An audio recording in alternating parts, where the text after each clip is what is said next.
Alright. Oof. Stretch. I'm all full of food now. Oof. So yeah, I'm hoping this doesn't become a regular thing. Hoping that I either find a scenario where I can stream while people are watching the next room over or something. Any case, we're moving from one Pokemon game to another, from 2021 all the way back to 1998. So let's head on back to those old days with some old school Pokemons.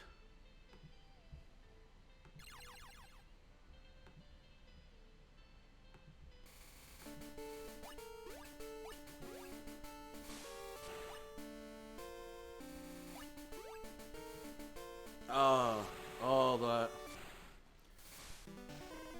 And when last we left off, we had beaten Sabrina. And I think we were...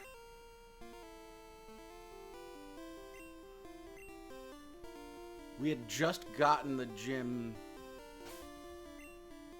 key so we can...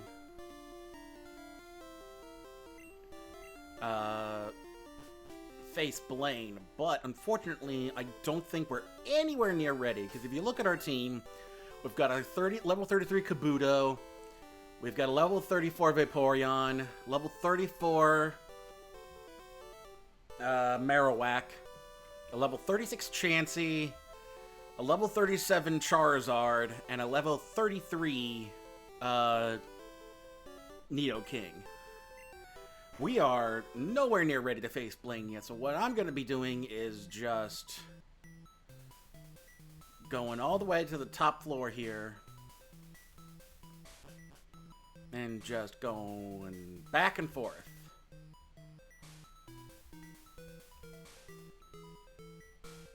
And just train my ways up.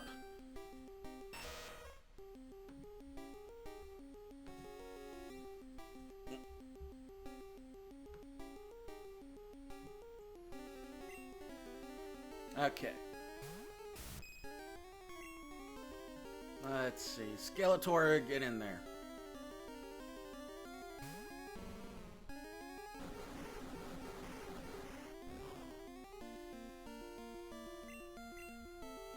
get that Bone Club on. Oh, you son of a bitch.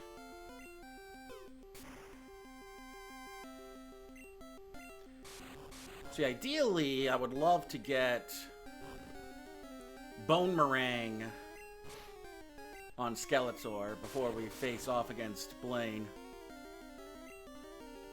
Oh, you piece of shit.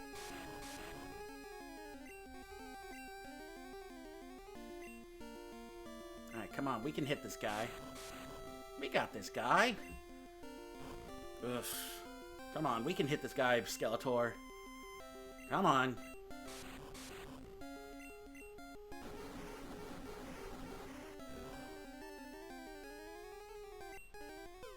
Thank you. Oh, it's still not enough. Damn it.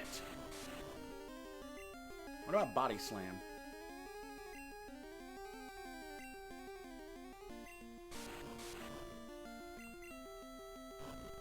Good lord, he's so small. That's still not enough! How is it not enough?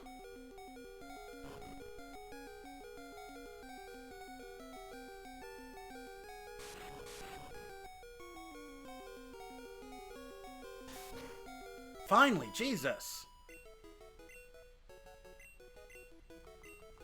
And I got the EXP all, which is going to take a bit, but at least everybody's going to get a little EXP along the way.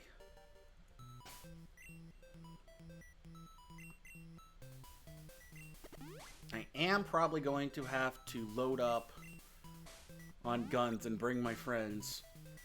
Now, I'm probably going to have to load up on full heals after this training session. There's something Lord Helmet can take care of, though. A Ponyta.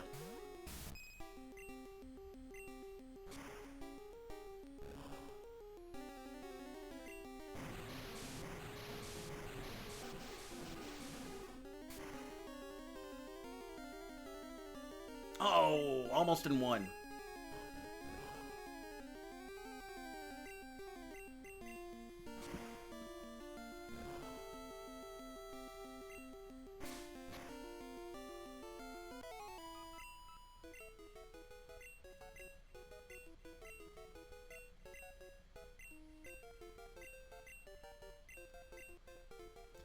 Alrighty. I wish there was a faster way to skip all that. See, once again, quality of life improvements is what Game Freak and the Pokemon Company have been giving us along the way.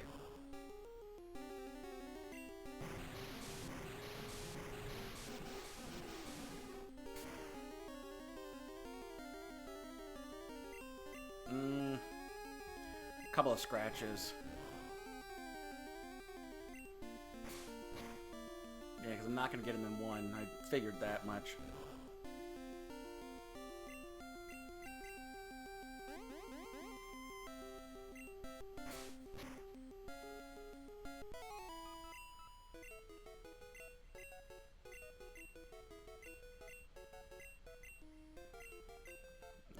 Ready? Let's have Chansey do her bit.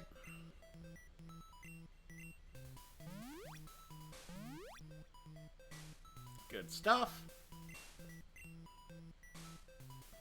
See, that's what I'm hoping to do with this series, is to try Pokemon I haven't really used before. I mean, I've used Charizard and Nidoking. Charizard's my go-to for this game.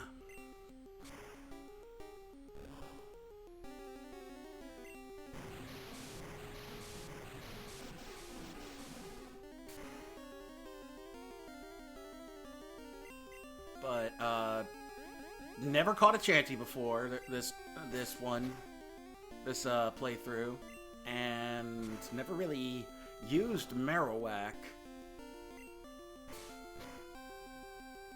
I'm actually gonna have to start thinking, once I take care of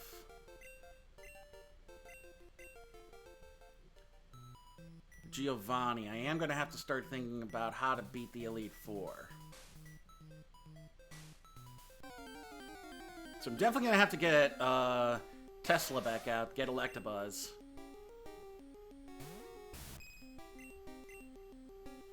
I'm probably going to stick with Foxy as my water user. Got Charizard and Nidoking. Nidoking's about to get Earthquake on him.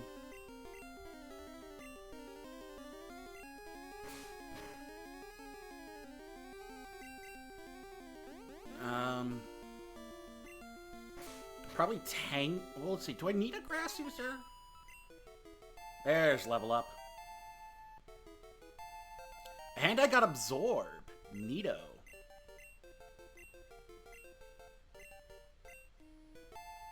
Skeletor leveled up now. Neat.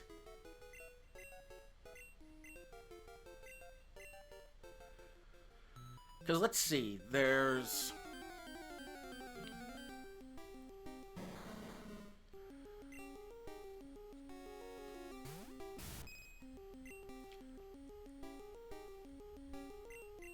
With the Elite Four, we're dealing with mostly water and then Jinx for the one pure ice type. For the one water ice type user Pokemon Lorelei has.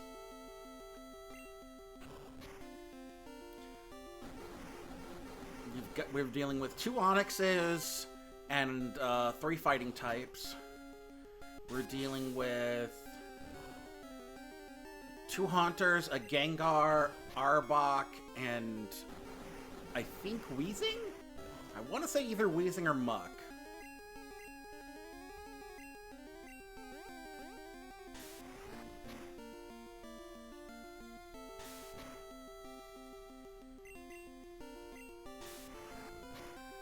And...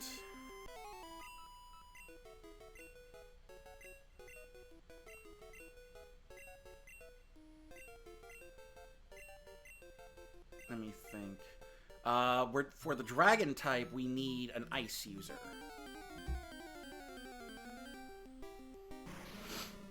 Now, who would be an ice user? Oh wait, didn't I teach an ice type move to Vaporeon? So I just need to teach a backup ice move to somebody else. And then Tesla for Gyarados. Possibly for Aerodactyl. But Vaporeon could take care of Aerodactyl as well.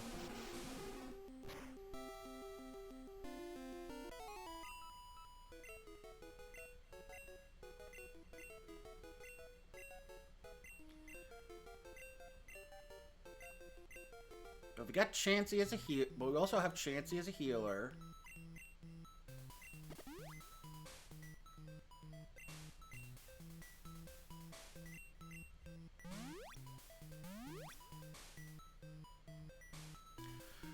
So the way I see it, we have Venom, Blaze, Joy, Foxy, Tesla, and maybe one else.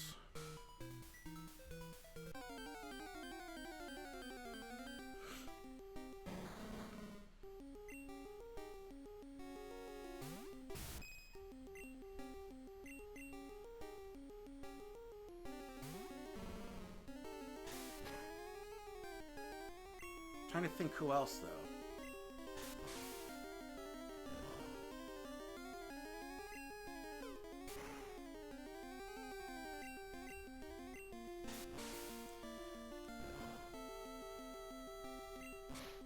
I mean, I could catch an ice type. I mean, right here, I could possibly go and catch, like, a Seal. Or, I don't want to go for any of the legendaries. I want to keep it within, like, the main... Because, it's, yeah, everything's easier when you've got, like, frickin', you know, one-of-a-kind legendaries on your side. That was the whole deal with that Tobias asshole from Gen 4 who kept Ash from winning that league. Frickin' coming in there with his Game Genie... And beating Ash with a frickin' Darkrai and a Latios. Like, where the fuck did that come from?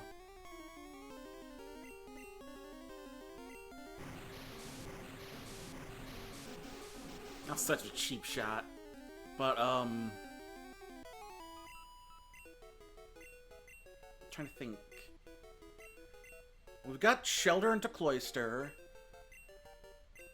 Oh, wait, that's the other thing she's got. She's got frickin' Slowbro as well. So... You've got Tesla for that as well. But, Seal into Dugong might not be a bad option. In which case, I might as well be going for a Seal. You know what? Why don't I do that? Instead of waste my time here, let's head on over to the Seafoam Islands, get some of those items, and catch us a seal. And then that'll be our secondary ice-type user. I forget how deep down Seal is.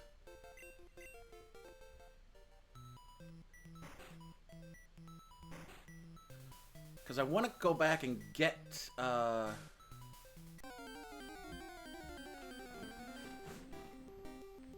Seal once I catch it. Who do I swap out? I guess Lord Helmet.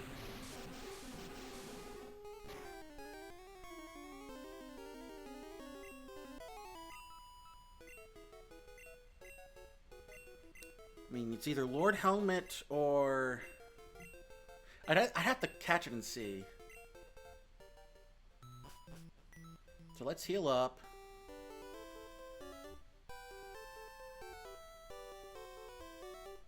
How many Pokeballs do I have? Got 6 Pokeballs, 5 Ultra Balls, and 5 Great Balls. That should be plenty to catch a seal.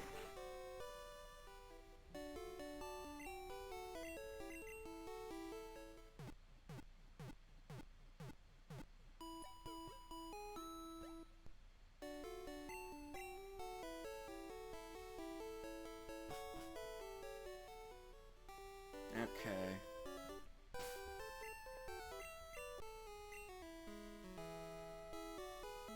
So let's make our way to Seafoam Islands. Do I have enough escape ropes?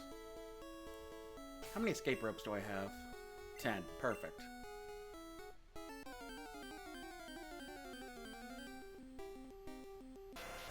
Hi, Tentacle. I'm good. Oh yeah, especially for you. You're way down there. Yeah, I'm not gonna bother with any of these people. I mean, it'd be free money, but I mean, it's like $10 that you get from swimmers. It's not really all that much worth it.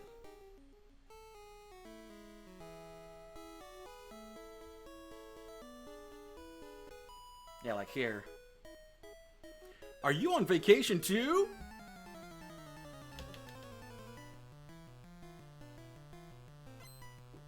Okay, it's a junior trainer.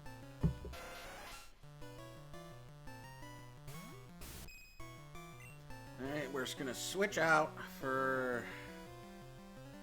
Ooh, who'd be a good bet? Unfortunately, my best bet is Skeletor, but I don't want to swap out into him just yet. Let's go with Venom.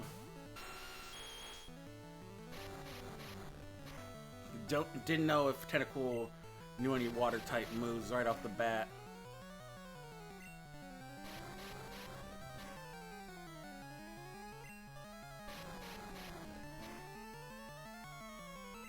Okay. Oh, almost one and done.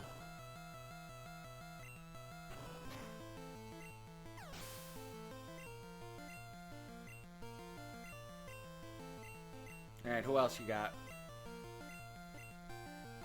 Ooh, Joy leveled up.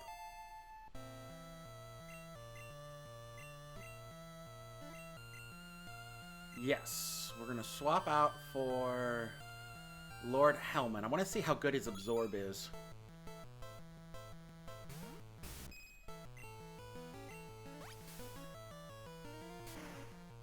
Not very.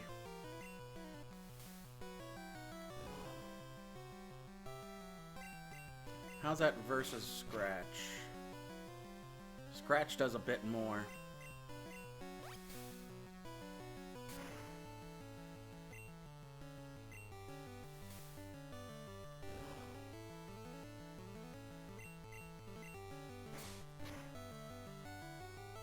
Oh, almost had it.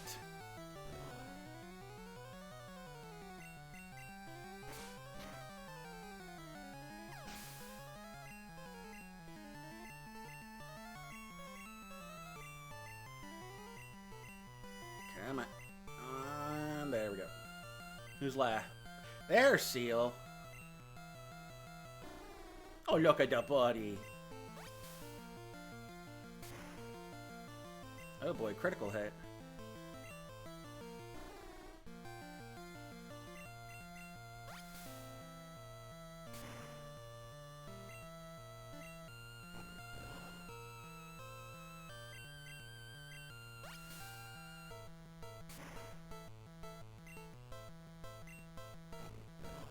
Yeah, all he's gonna know right now is headbutt, so I'm gonna have to teach him surf as well.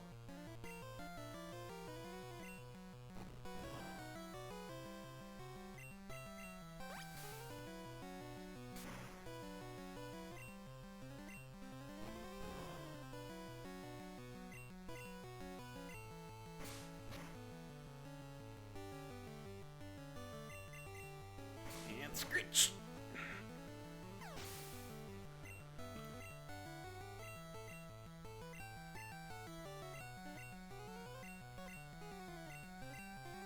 Yeah, I think once I start getting people to level 40, I'll be good to face Blaine.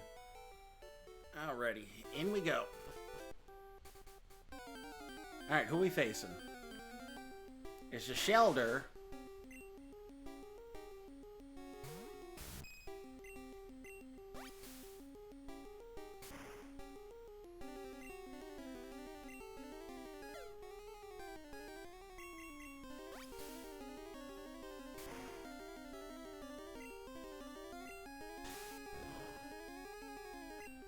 I'm gonna run out of absorbs pretty soon.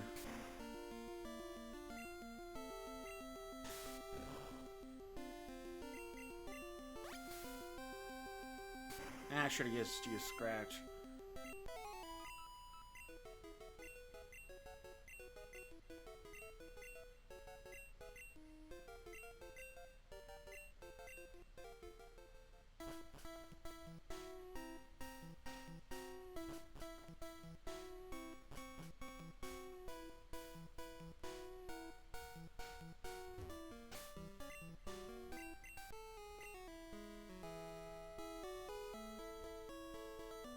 Whoa!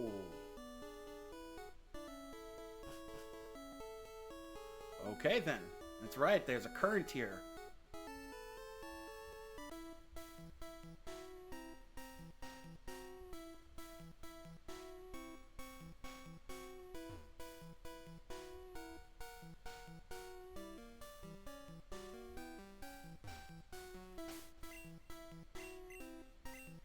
Current is much too fast.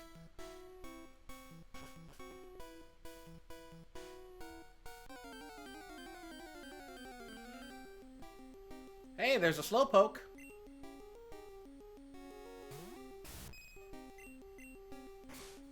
Is he a defensive boy? I think he is. Let me try someone else. Nah, that's not a bad... That's a pretty bad idea. Foxy, what all do you have? Bubble Beam, Surf, Swift, and Ice Beam.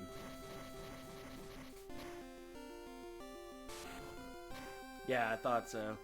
You had confusion.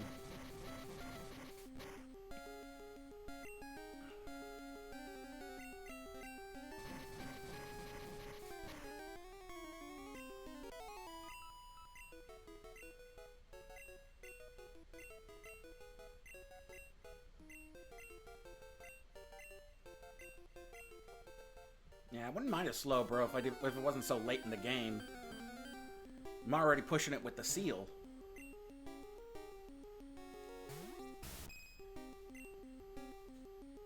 Here, I don't think he has any water moves.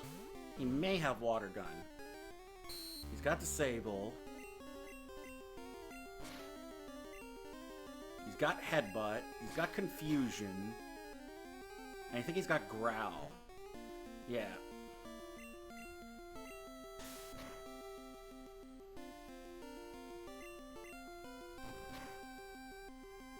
Alright, which has the most PP?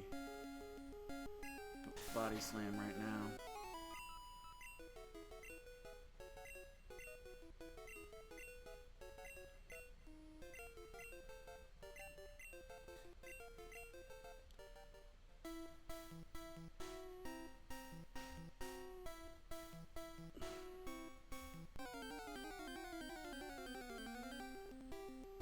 There's a horsey.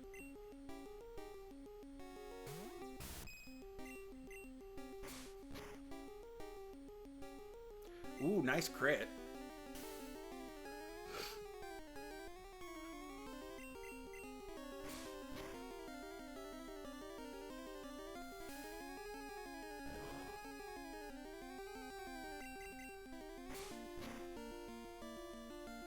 There we go.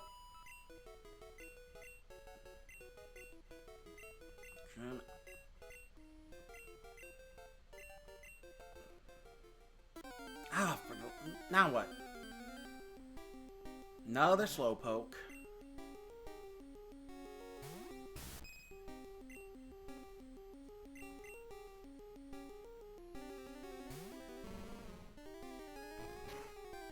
Let me try that Skull Bash. Shit, he does know Water Gun.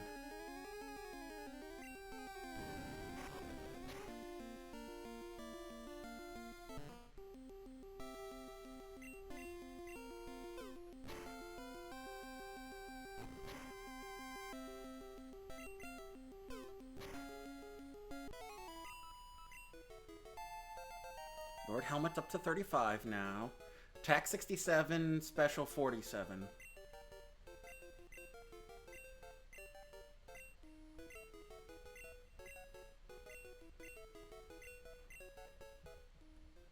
Okay. Joy, heal up, Skeletor. There we go.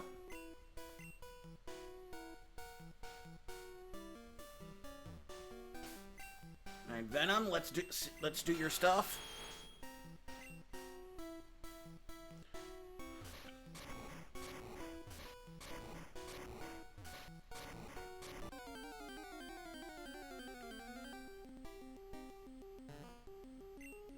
And this time I'm gonna bring out Joy. Forgot she had Thunderbolt on her.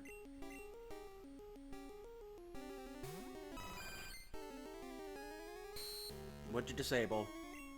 Soft-boiled. Okay, that's fine.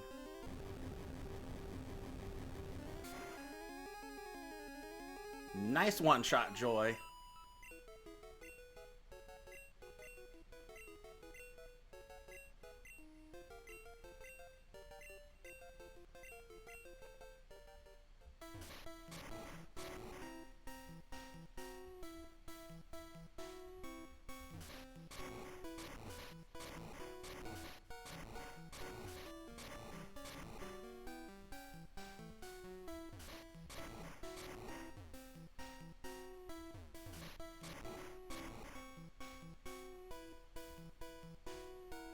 Okay, that takes care of those two.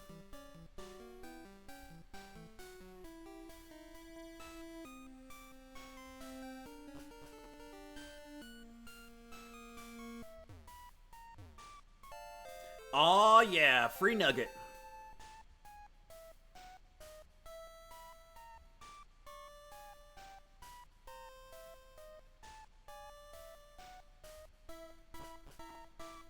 Let's see. Anything up here? No, there's Slowpoke.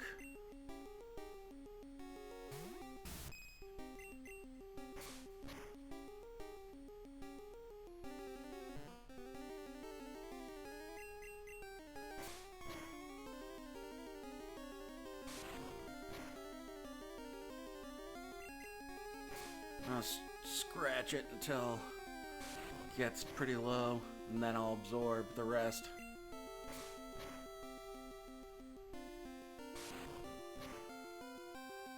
Oh yeah, especially now.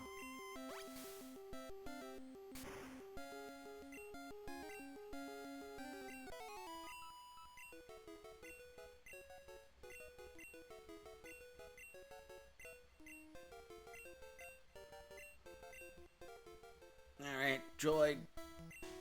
Heal up, Lord Helmet. There we go. I think we get Lord Helmet to 36. We'll move on to Venom. Oh, hey, it's a Staryu.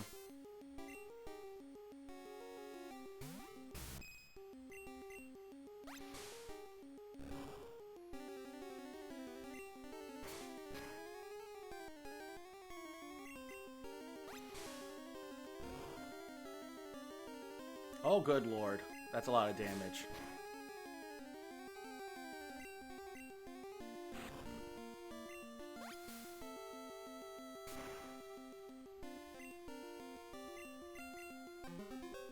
Ah, shit. Recover.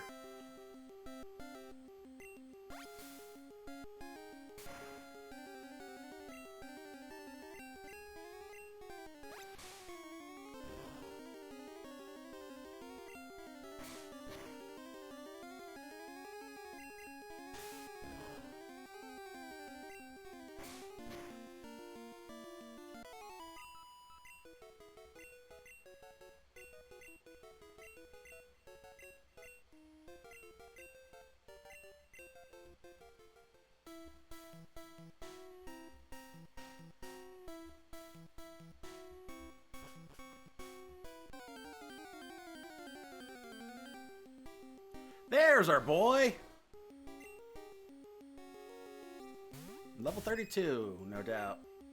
No less. Oof. That's low. Alright, after this...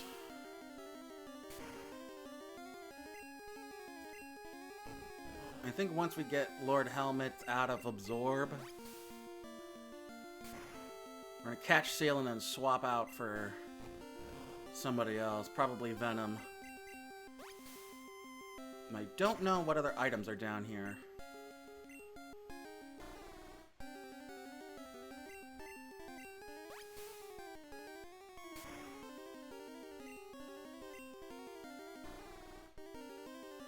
Alright, let's see if that does it.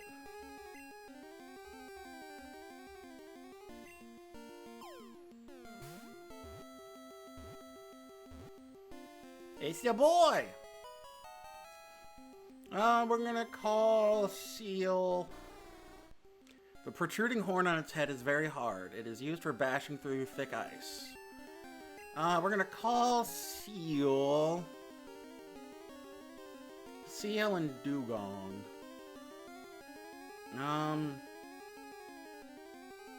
He's a Harper Seal. Well, I guess it's a Harp Seal, but Harper is an actual person's name. Okay. I forget what other items are down here. Alright. Screw it, we're gonna look it up.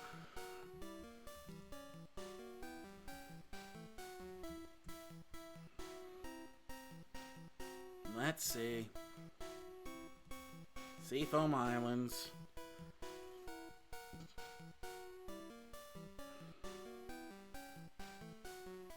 Let's see. Pokemon items. Here we go. Fire Red, Leaf Green. Pikachu and Eevee. There's a Nugget. There's a Max Elixir. There's an Ultra Ball. So everything is hidden on this island. The only things that are... The only items that are here are the ones that are hidden. So the only other thing left to do here is to basically just go get Articuno. In which case, we don't need to do that. So we're just going to head on back to the gym. Nope, that's not what I wanted to do. This is what I wanted to do. Item. Escape rope.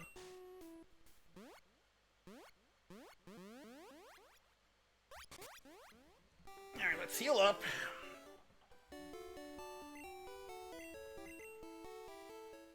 And then we'll deposit Skeletor just so I can compare and contrast the 3 water types. I mean, ultimately I'm going to get rid of Lord Helmet anyway, but Lord Helmet is going to be extra good against against fire types.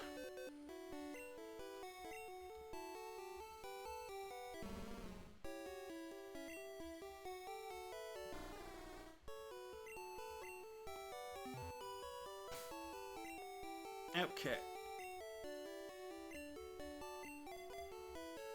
So, let's take a look at them in order. Harper. 39 attack, 53 special, 48 defense, 37 speed. Headbutt and growl. Lord Helmet, nope. 67 attack, 79 defense, 48 speed, 47 special. And I think Harper's like 2 levels away from evolving too, which gives it an advantage. Whereas Foxy has 57 special, 56 defense, 61 speed, and 90 special.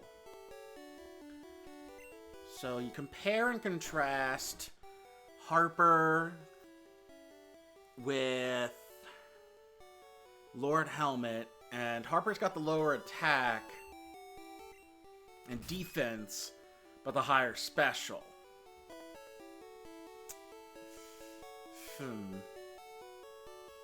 You know, I may leave Venom out of this. I may just leave Venom out of this and bring Venom back out when we head to the Indigo Plateau. I think that may be the best option for right now.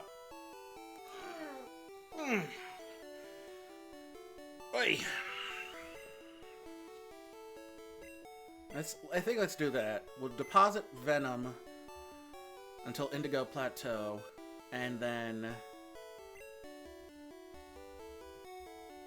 bring him back out when we can give him Earthquake as well. And then he'll be a real powerhouse.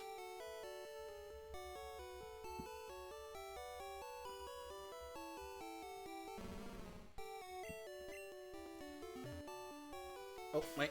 While we're here, we're gonna need Surf. Nope. Yeah, wait, yeah, this is it.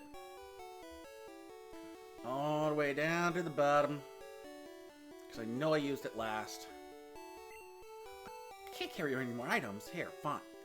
What do we got? I gotta sell the nugget. Deposit the rare candy.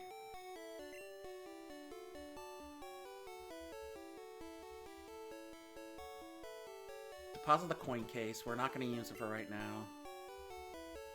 I wanted to go get Porygon, but that's going to be a whole other, like, extended stream. That may be like a special stream of some kind. Calcium and iron.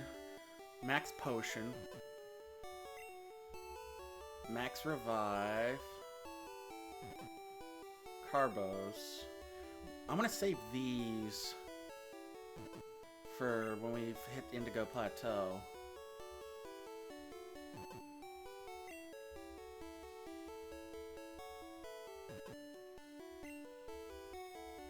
Alright, 1422 nugget. Okay.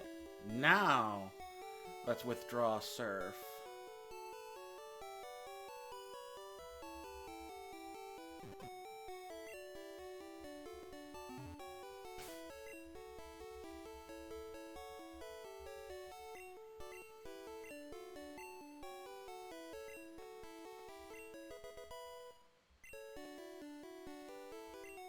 Actually, what else? What are these other two? Blizzard. I think we'll teach Blizzard once Seal hits Dugong. And Solar Beam. Who can learn Solar Beam? Joy's the only one out of these who can. So we'll deposit Solar Beam for right now.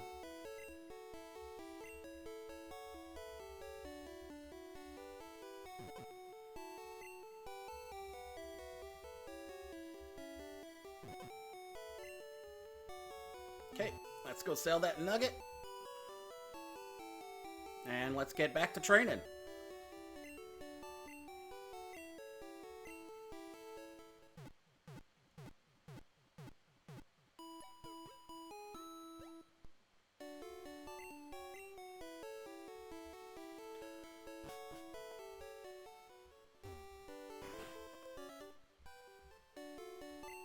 Nope, I don't want to buy. I want to sell. Take this nugget. Now, what can he sell me? Ultra Ball, Great Ball, Hyper Potion, Max Repel, Full Heal, Revive. I forget how many I have. I can always come back here and get more. Now then, we'll get Harper to evolve, and then after that, we'll get them to level 35, because I believe Seal evolves at level 34.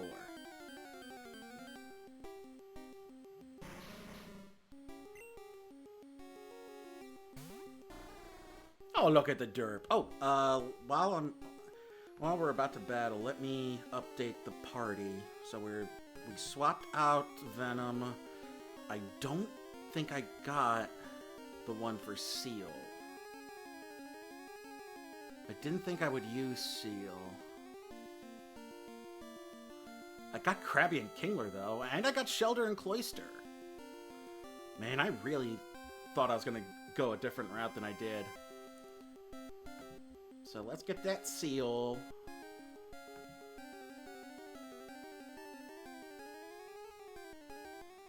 Sprite.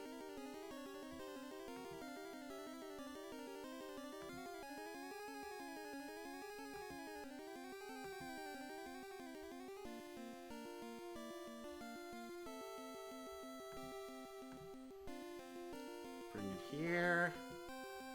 And then while we're at it, make sure we grab a Dugong. Yep, the level 34.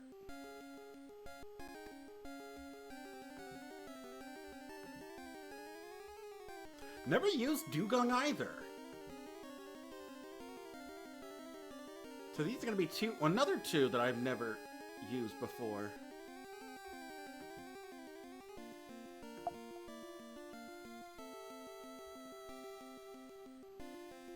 Okay. Bring in Seal. Make it a little bit bigger. There we go. There's our party.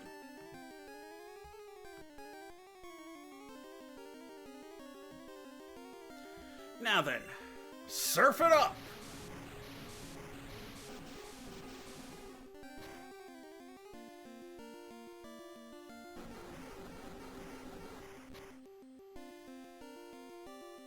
Oh, poor buddy. His first battle, he's already poisoned.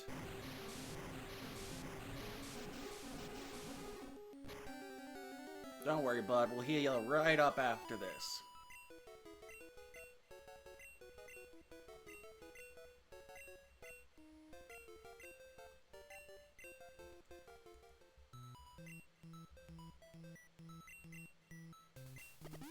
There we go.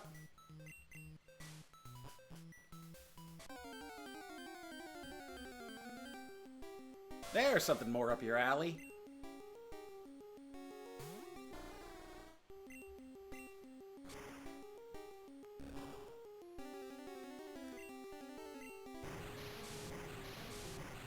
Actually, while I'm thinking about it, I want to see something.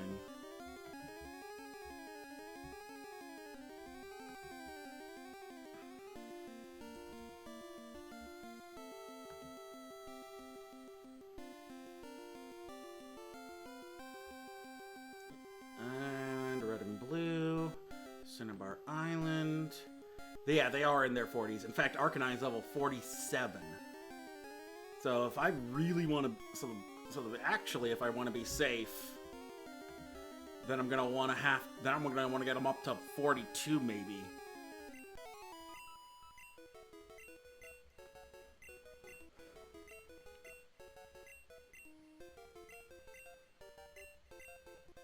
How much does Harper have left to level up?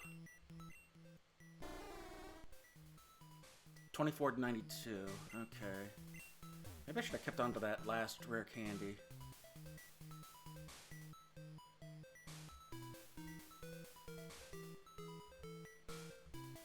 I don't know. I'd probably only shave a few minutes off of the stream anyway.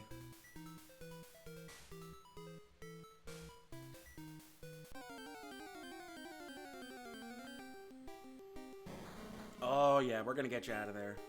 But the only problem with not having Venom for this part is not having somebody who's completely immune to poison.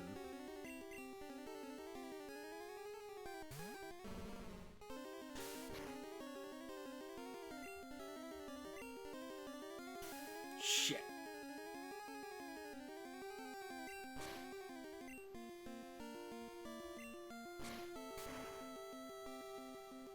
Nicely done.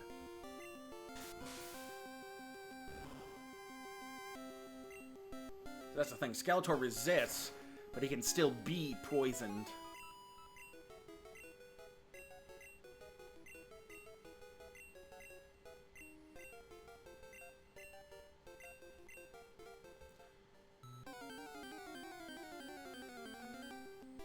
I mean, depending on what moves they learn between here and 39, I may call it at that.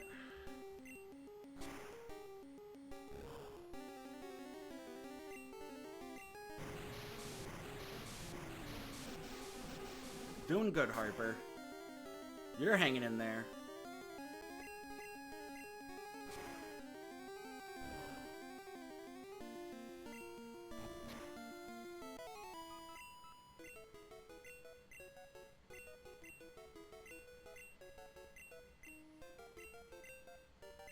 Alright, Joy. Time to heal.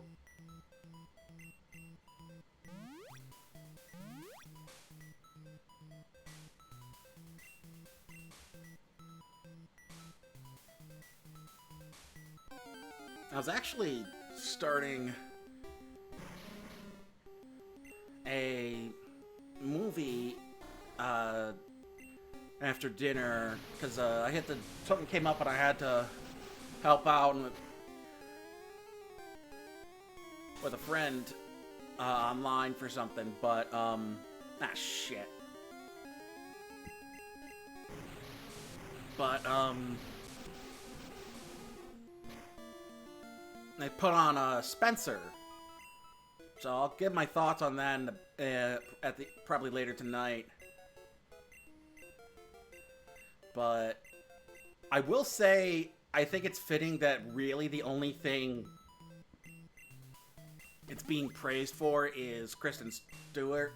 She really is the only thing really good about it. Because the rest of it is... Because what I've been seeing so far is a lot of... I mean, I will say it looks like a movie that was made in the 80s in terms of, like, camera quality, which I think is an interesting touch. But overall, like, the plot and the... Like, Princess Diana had a very compelling and dramatic life. And yet this movie, I think it's something to do with just Britain in general, has this issue of really underplaying drama and playing things close to the vest. Like, I don't expect it to be melodramatic like a soap opera, but I at least want to be engaged by it. And Spencer's not really engaging me beyond Kristen Stewart's performance. Like, she's the real, like, focal point of the whole thing. What you'd expect.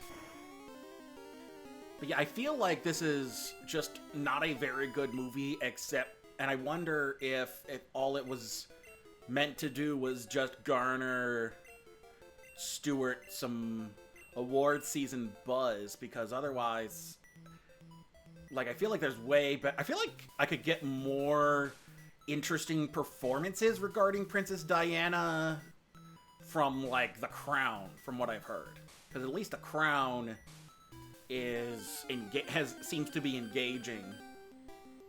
And there's other really good actors in here. I mean, there's that one dude who's in a bunch of stuff. He was the ratty friend who killed Harry Potter's parents in the Harry Potter franchise. He was the Beetle Bumford in Sweeney Todd. That guy's in there in a small part. But, like, other than Kristen Stewart, there's no real star quality here. There's no real acting draw. Nothing really draws you in besides her.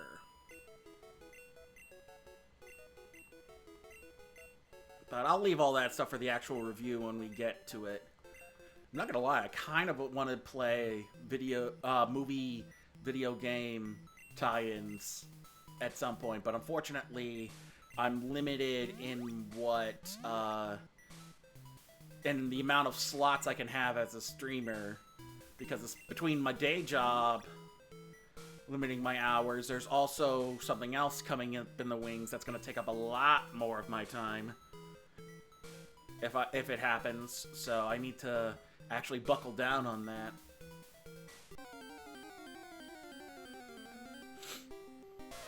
So I don't want to put too much on my plate. I may even have to cut back on Pokemon streams. I may have to end one or the other and then alternate.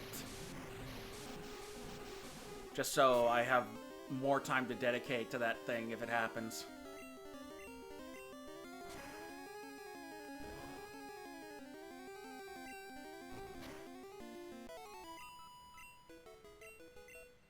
Wow, Harper's taking a bit to evolve. Or level up. Once again, quality of life improvements. Gen 1 is not perfect. Okay, he's one battle away from leveling up. And I'll check to see who the next to level up is and put them up front. Because Harper's running low on Surf.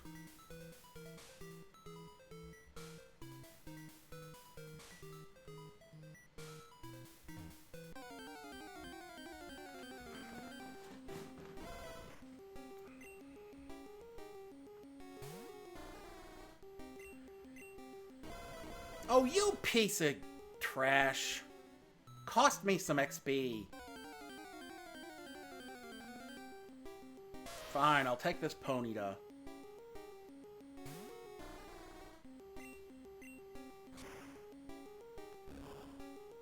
Yeah, the Oscars are actually Sunday night. When I, from this point in time, to people who are watching, this is, Friday night, the 25th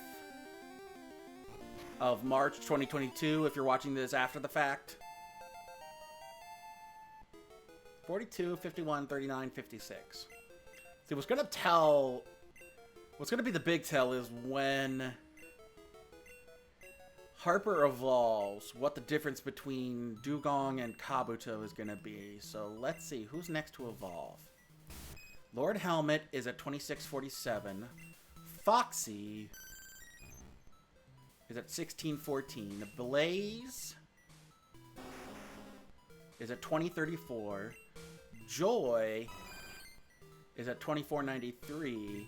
And Skeletor is at 2023. So Foxy's up next. And this should be an easy level up for Foxy.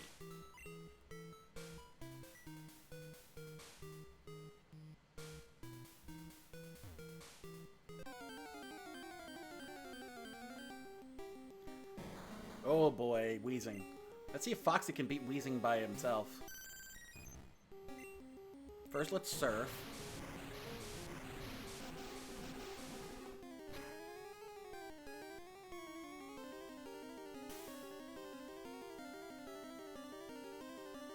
Now let's Swift.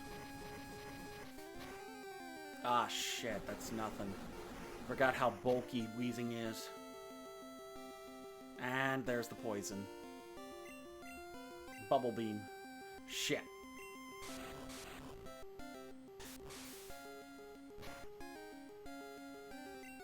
Bubble Beam. Fuck. You son of a bitch. Alright, fine. We'll hit you with the Surf again. Fuck! Okay, yeah, this isn't gonna work. We'll try Surf one more time, and then we're gonna bring in the big guns. Yeah.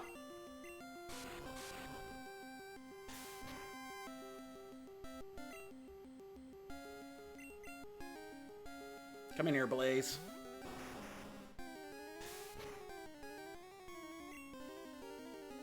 Seismic Toss.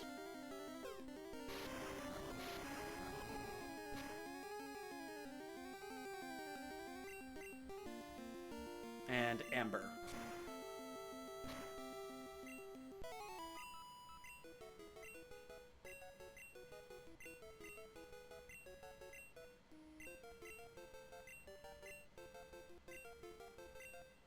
Okay, here, I wonder. Yeah, this counts as a dungeon. So dig works as an escape rope.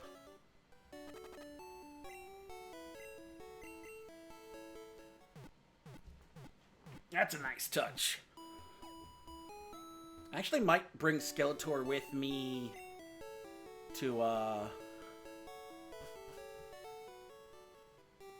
Victory Road in case I need a quick getaway to heal, depending on how far through it. I mean, ideally, I'd want to just go barrel through.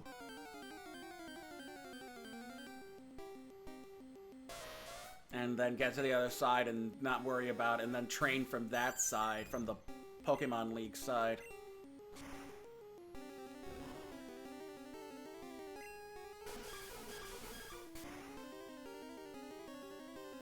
Down it goes.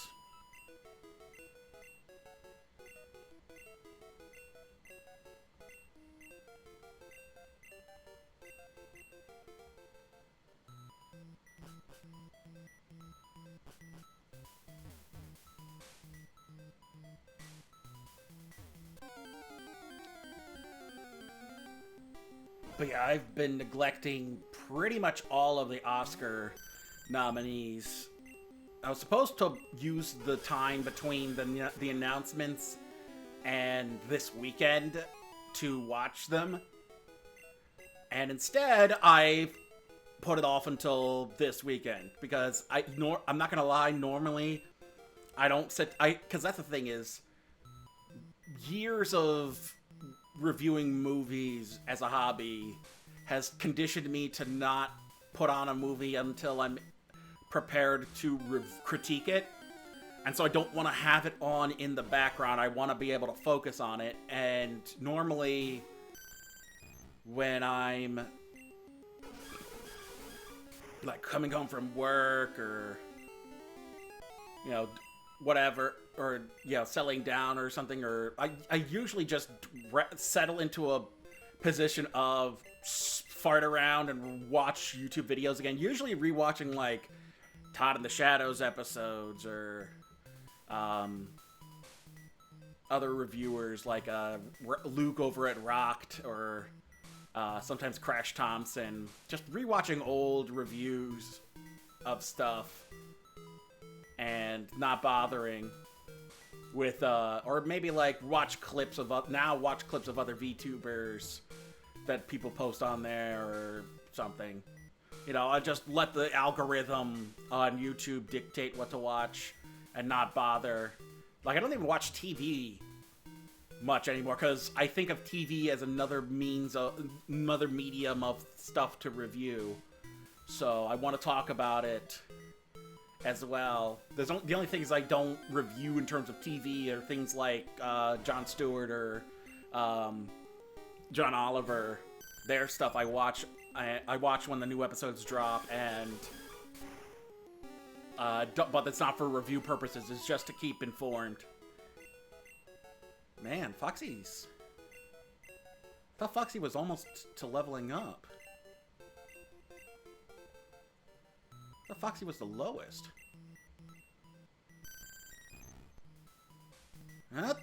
He was. It just takes that long. Gen 1, perfect gen. No balancing issues here. I mean, there's balancing issues now because it's almost too easy. I would actually like the EXP all function to be limiting. So it's like, they gain a little experience, but it's not like... I'm sure they're always kind of futzing with the means of... means of keeping, you know, means of leveling up and gaining experience for non-battling party members. There's the level up. Do I get anything? Nope. No new moves.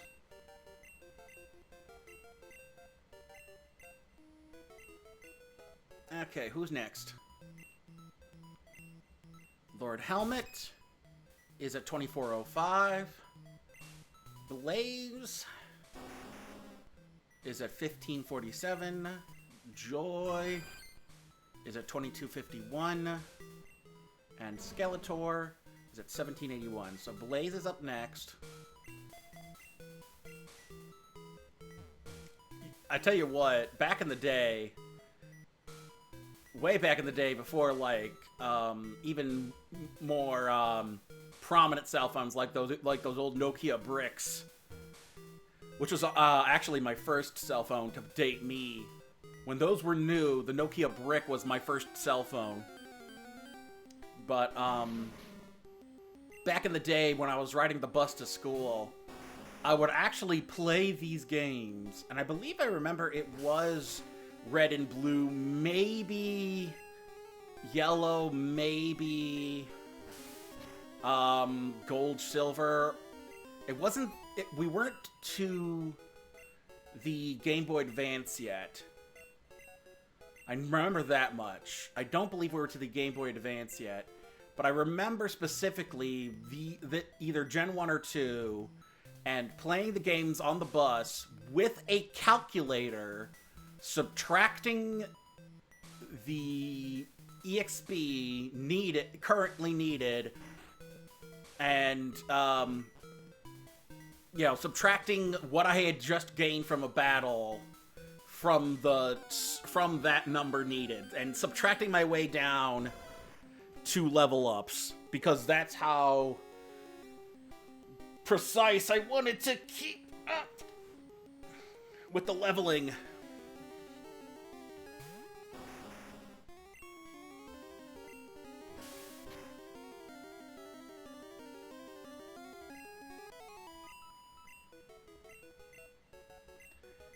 So yeah, I would be sitting on the bus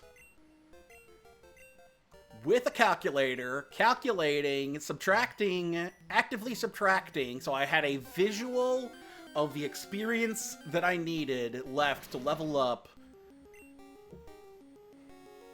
in order to keep track of my Mon's experience.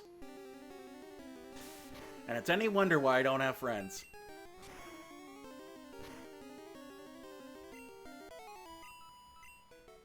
I shouldn't say that. I have friends. It's just they're all online.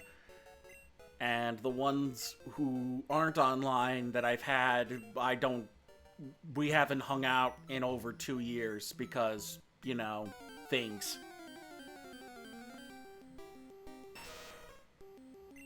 I will say my one friend did actually start going through a specific surgery. Not like a life-saving surgery, but you know, or anything like that. But a specific. I'll just say this much: a specific transitioning surgery, and so she had that recently, and I've been, you know, I'm happy to see that she's. You know, that things are good on that end. Like, she's you know, she's healthy. It was a successful. Then there went Blaze. Harper, you're only gonna get in here for some free XP, because we're sending in Skeletor to finish off Muck. Didn't realize Muck was that much of a hassle for Blaze. What I really need is something better than Ember. And unfortunately, I don't think I get it until after level 40. Yep, there's the minimize. You piece of shit.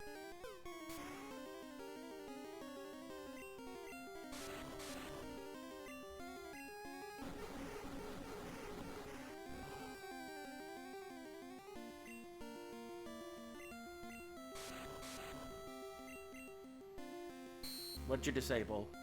Skull Bash. Okay, that's fine.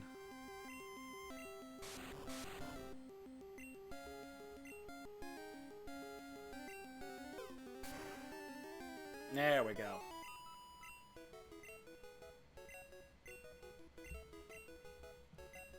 Okay, back to the Pokemon Center. Thank Christ this isn't a Nuzlocke. Jesus, imagine the hassle of trying to do a Gen 1 Nuzlocke. That would be something.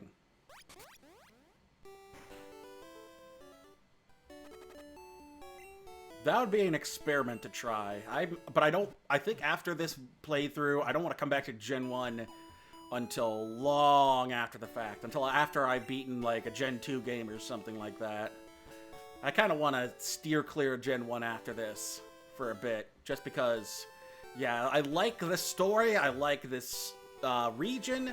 I just think that Fire Red and Leaf Green and even the Let's Go games... Like, I don't like the Pokemon Go style catching mechanic, specifically. But I like the Let's Go games, and I like, the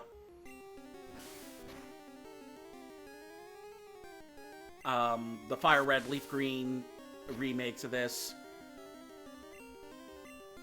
See, personally, what I would love is something that we have yet to get from Game Freak, and that is a switch from turn-based battling to action-based battling. What I would give any amount of money for is like a Pokémon-style battle mechanic with the RPG story. Something more akin to what they're doing with Arceus, but you know, not where you're more mobile, but where your Pokemon is, and it plays like a game of Smash or a game of Pokken, or more specifically, before those, before Pokken, like an episode of the anime.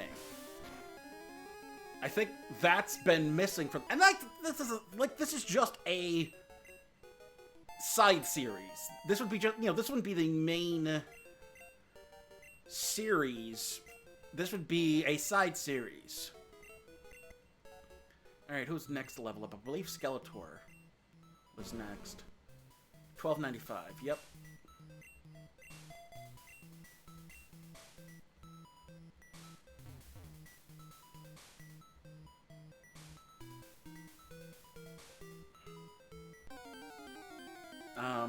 But yeah, I would love for... Hey, Ben! I should put timestamps in the chat here. Is there a way to show timestamps so I know when people... Show mod... Chat appearance... Timestamp for new messages. There we go. I'm good. How you doing? And I'm just working my way up to Blaine.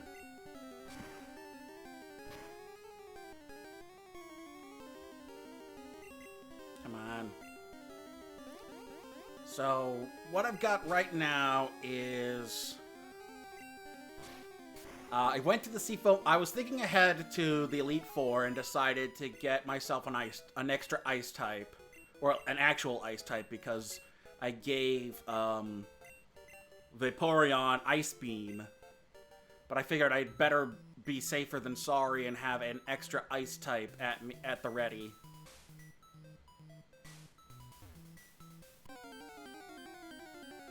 How's the weekends for you been so far?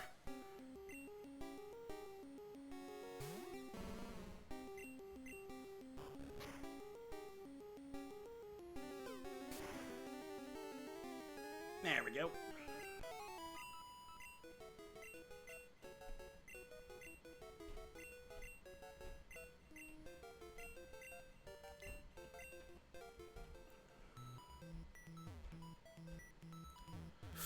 Ooh, those are the worst. I think both my brothers have had those before. They are awful. I've never been active enough in any meaningful way to have that kind of damage done, but yeah, ugh. I'm sorry to hear that. That's the worst.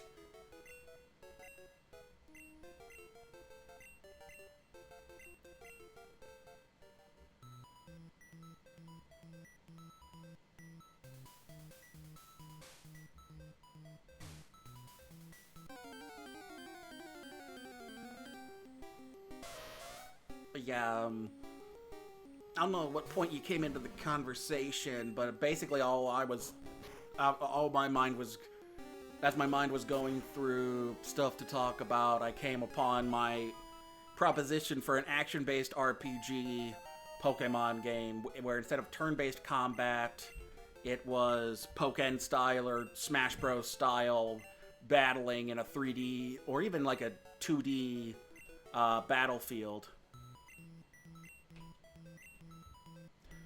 Actually, I don't know who to swap out with yet. First off, let's heal Skeletor in case I need to swap back into him.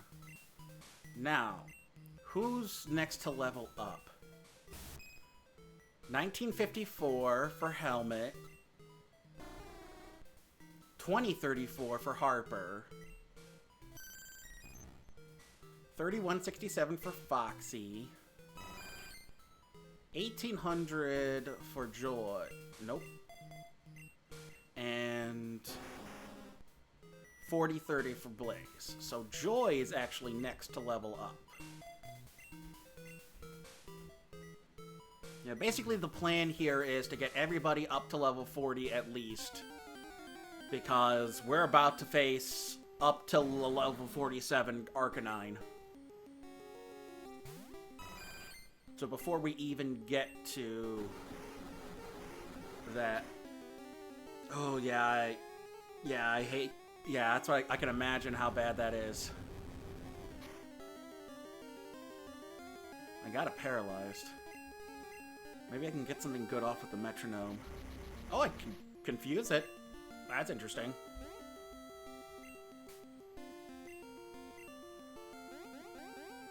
Oof. Ah, crap. Something didn't affect wheezing. We'll try one more time. And it's a growl. Shit. We'll try one more attack. Come on. Or, you know, Joy could just explode. We could just do that. That's the one problem with metronome. Thank Christ this isn't a Nuzlocke. Harper, get that free XP. Skeletor.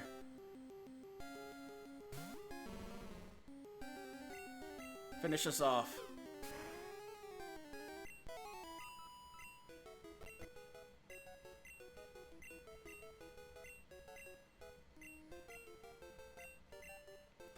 Alright, back to the Pokemon Center. Yeah, I'm so sorry to hear that. Do you have some level of insurance that can help you cover it, at least? Because I know that's going to be the next big hassle.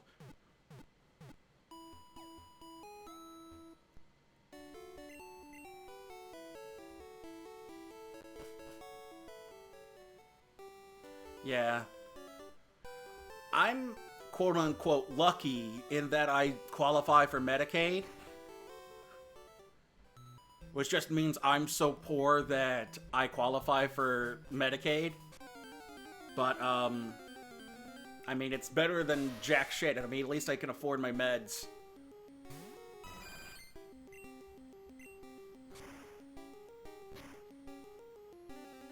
But, yeah, I'm so sorry to hear that. Fortunately, I don't know how much I'll be able to help on my end. I'm already kind of pushing my limit, financially speaking.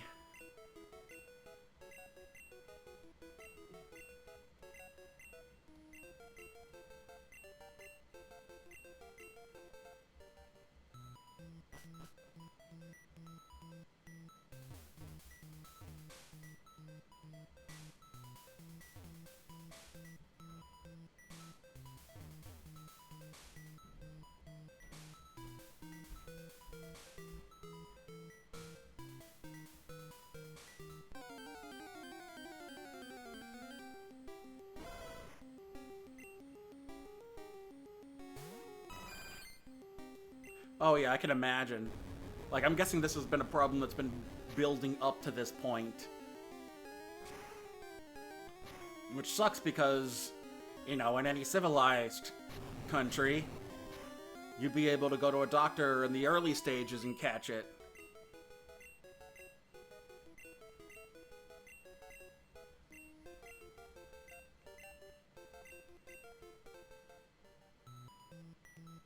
Oh yeah, I mean, there's limitations on the human body. You don't want to push it to the breaking point.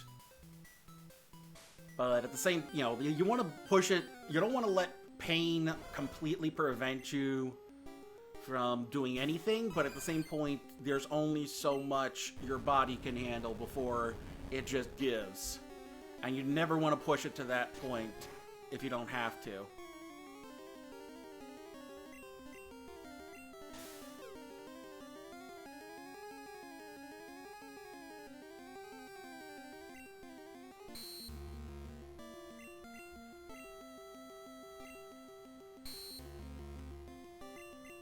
My defense is low enough already, my dude. Do you have to? Do you have to? Do you have to? Of course, and now I'm burned. Don't you roar at me. I'll throw an egg at you, you little prick.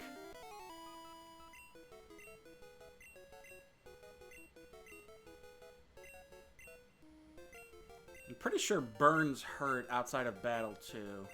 I want to see. Huh.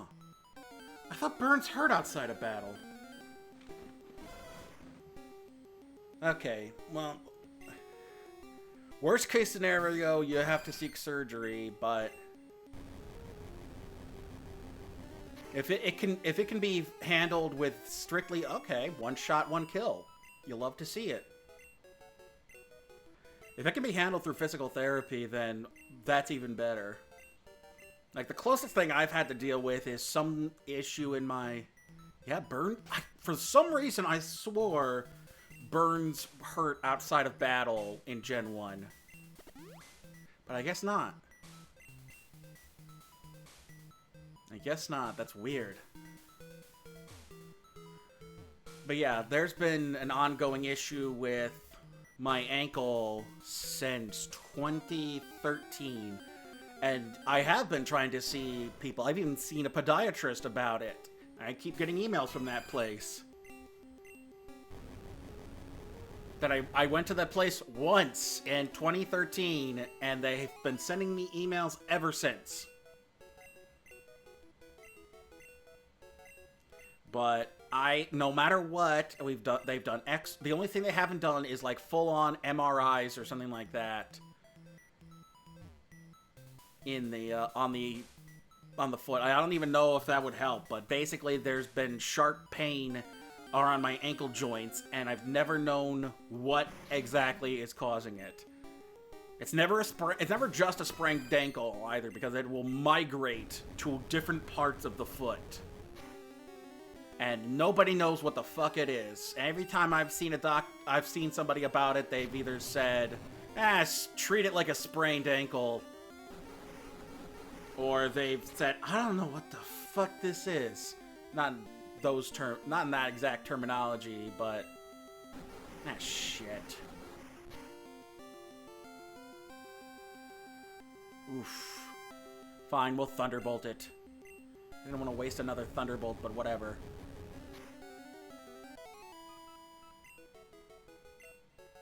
Come on!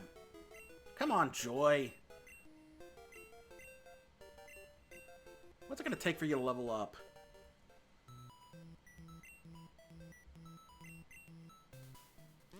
Yeah, oof. That's quite a... Eesh.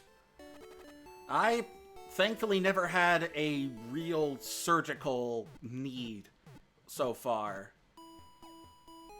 I've never been much of a physical person, so I've never done any physical activity that ended up hurting me in a way that required surgery. There's never been... No, wait, no. There's been, like, dental surgeries, like removing wisdom teeth and that sort of thing. But there's never been a non-oral related surgery that I've had to undergo, at least not yet. I mean, I'm only in my 30s, so who knows what'll happen in between now and down the line.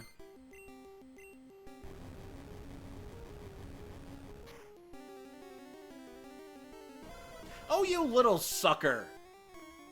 This was probably that was probably my level up too. You made me waste a Thunderbolt, you little bastard dog.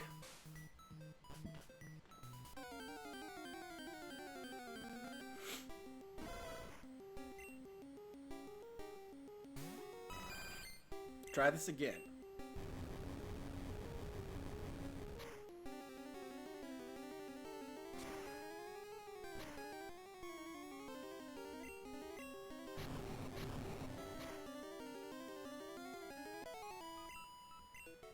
There's my level up. That's what I was looking for. 20, 22, 52, 96. Minimize. Minimize.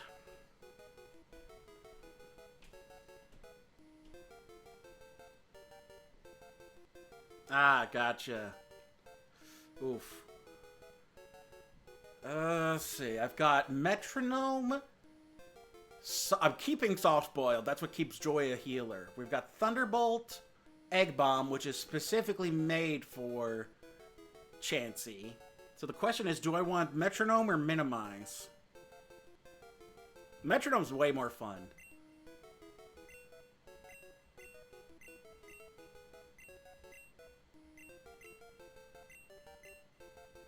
Metronome is Chaos Incarnate. Alright, I believe the next to level up is Harper, which will bring him up to... Nope, that's not what I wanted to do. Make him evolving level.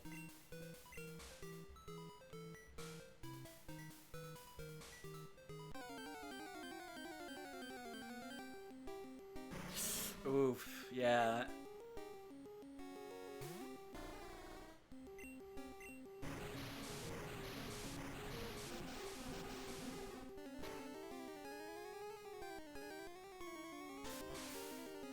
I don't know if my attack is high enough for Headbutt to do much.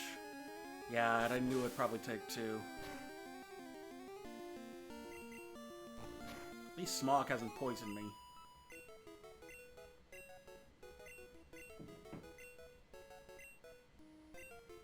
I was actually saying before, I don't know if you were in stream at that point, but,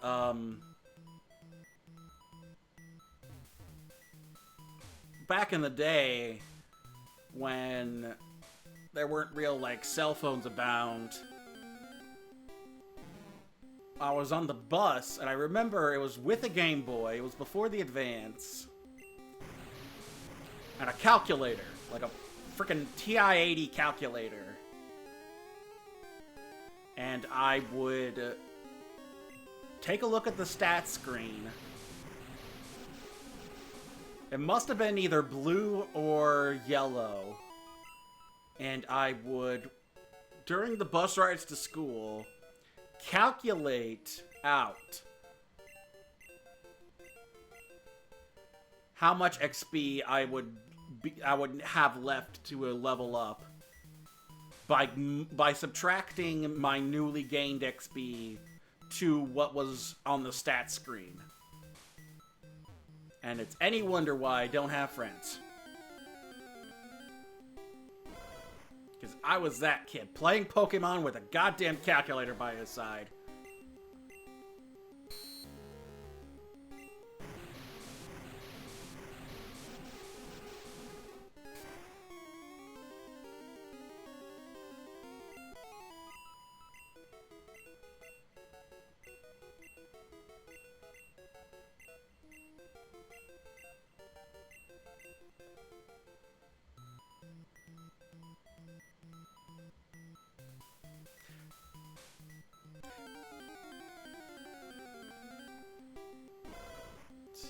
This should be it, or the one after this.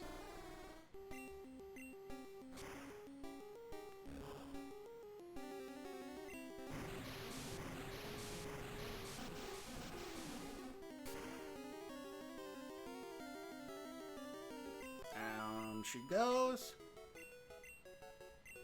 So must be the one after this.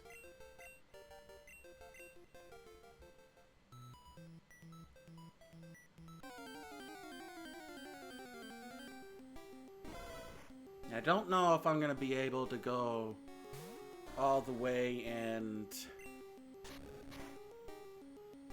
defeat Blaine this stream, just because this is how long the leveling process takes in Gen 1.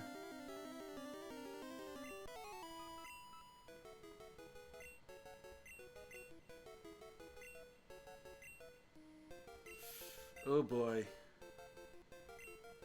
Yeah, and hopefully, I mean, they'll have dealt with people with similar issues like that, so they should be able to help you through it as well, if it comes to that at least.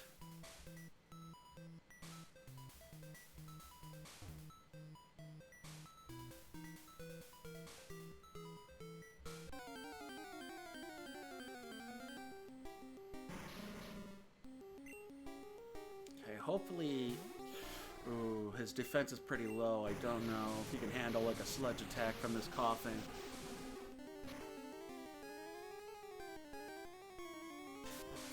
Okay, good. It's just smog. And headbutt. Done. There's the level up.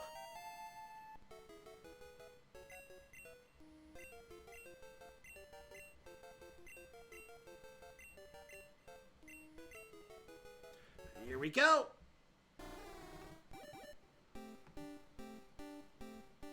Caught this episode and already evolving.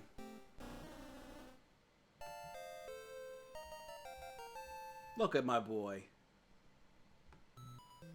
Now then, let's take a look at your new stats, Harper. 61 attack, 70 defense, 58 speed, 75 special. Nicely done. Now then, who's next to level up? 1447 for Lord Helmet. Joy just leveled up. Foxy's at 2660. Skeletor is at 3078.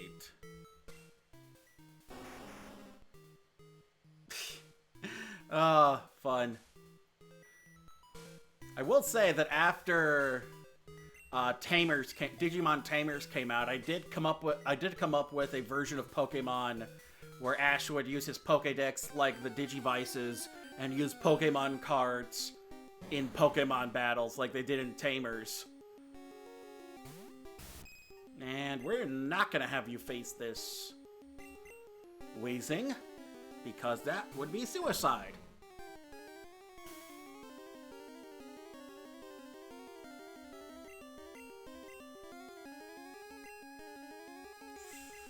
Oh boy.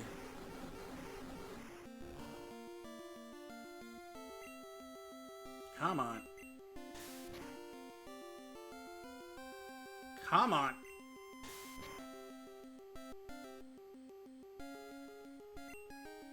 See, that would be nice, but like, then it was never, Ash has never been about evolving every Pokemon. It was always narratively driven which Pokemon of his evolved, which I had to learn to accept, because you want to say like, why aren't you evolving all your Pokemon, you loser?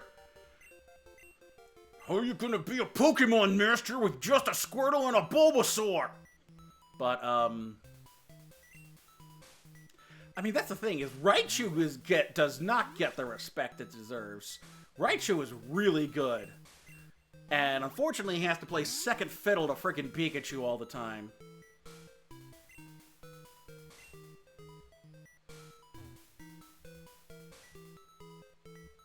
See, for one series, I would like Ash and one of Ash's companions to have a Raichu. And for Pikachu and Raichu to just actually get along for a change, instead of having some weird rivalry. I mean, I get it. Freaking Lieutenant Surge's Raichu put like the hurt down on Pikachu. But it just feels like Raichu should be given more respect than it gets from the series. I mean, we got the Alolan form, which is nice and all, but...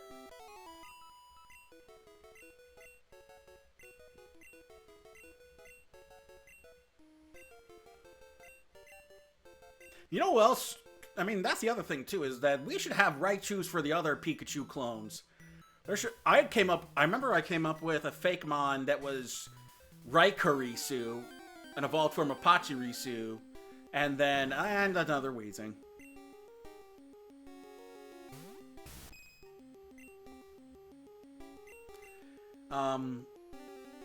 But I feel like every one of the Pikachu clones should have a Raichu variation. Like they shouldn't all have a Pichu variation. Obviously, they don't need baby forms. In fact, I'm cool with fewer babies. Like the only other baby I would want is a baby form for Tauros and Miltank, which I also made a Fakemon of. And like other than that, I think we're good on baby forms. I think the baby forms have run their course.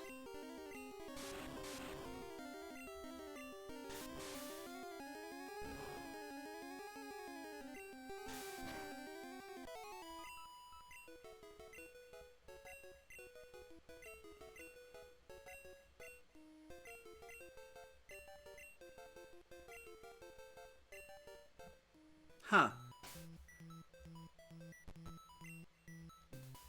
But yeah, I feel like there's a lot of things the Pokemon Company could do, and could innovate with that they just choose not to. Like, the weird thing is, I think they said there aren't going to be any more evolutions. And I feel like just having the option... the baby Tangela would be fine. I mean, they showed baby Tangela in the Gen 2 demo. I think that would be fine. But I feel like not every form needs a baby. I feel like only the special mons should get a baby form.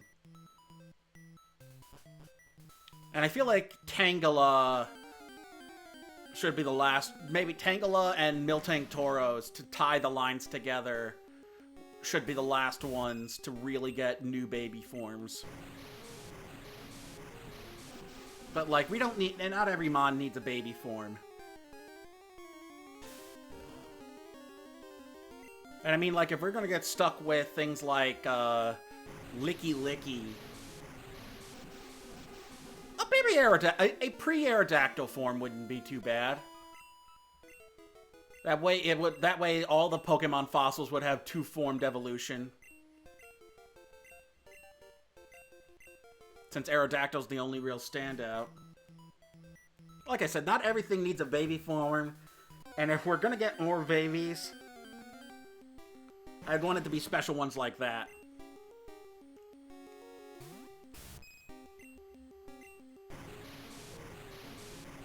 But, like, I don't want a baby coughing. Or a baby's Grimer. I feel like that'd be a waste. That might be interesting, like a grub that evolves into Heracross or Pinsir. 69. She's still 4 levels away from evolving.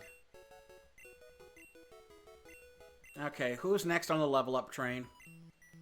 Let's take a look. Did it? I missed that one. 3302. 3035. 2455. 2395. 33. So it's either Foxy or Skeletor. Yeah, it's Skeletor. And how many does Helmet have until his next one? 3948. Okay, Skeletor. Let's work on you next.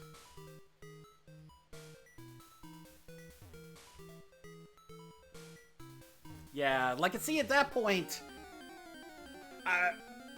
I wouldn't feel like you could do much with it. Like a baby Aerodactyl, you could have like a Petrie-looking baby. And I liked the baby Tangela that we almost got in Gen 2 as well. Oh, God damn it. Like, Baby Grimer, nah. Not really. Not really feeling it. There we go. One shot, one kill.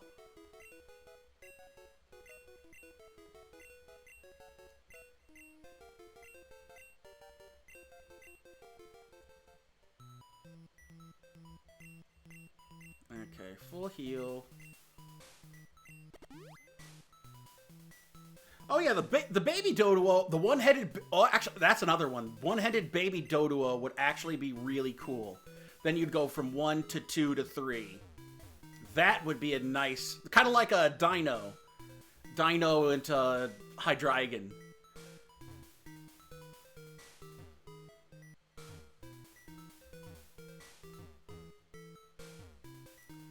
Wait, the actual baby had 3 heads? Well, then what was the point?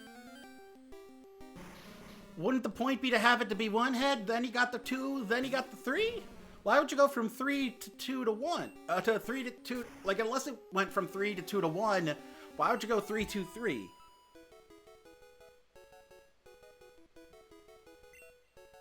That's so weird.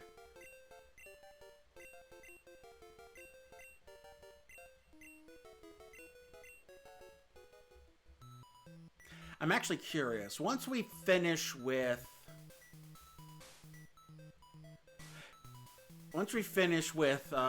leveling up Skeletor, I want to see if putting the EXP all away will help or not. I want to see which is faster. EXP all so that everybody gets a little, or putting the EXP all away and having one or two mons get the bulk. Come on.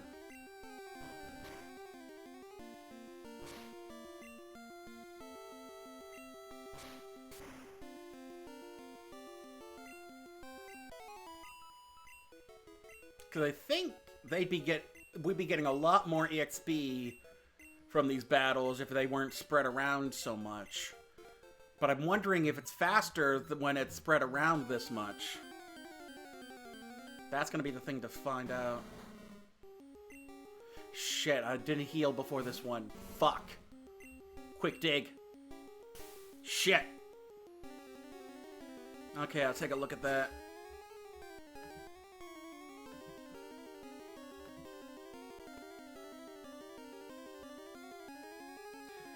I mean, it's cute, but at the same point, like, why the 3? Wouldn't you want it to be, one-headed? It actually kind of looks like a cross between, Volibee and, Rufflet, actually.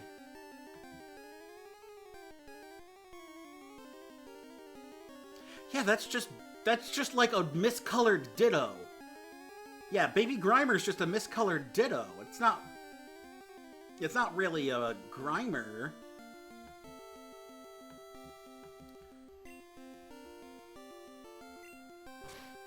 But yeah, one-headed Baby Doduo would be cool.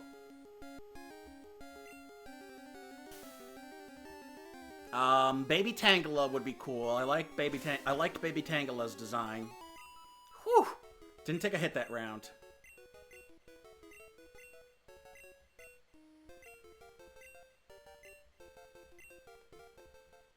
Okay. Joy, heal up Skeletor. I don't want to be in that kind of mess again. Hopefully Bonemerang's pretty soon, because I definitely don't want to face... Dig's nice, but I don't want to face Blaze without that Bonemerang. Actually, come to think of it, I don't know... I feel like I need to get Kabuto to level 40 so they can be Kabutops. But I don't know if I need everybody at level 40 just yet. I may be able to get away with being at like 38.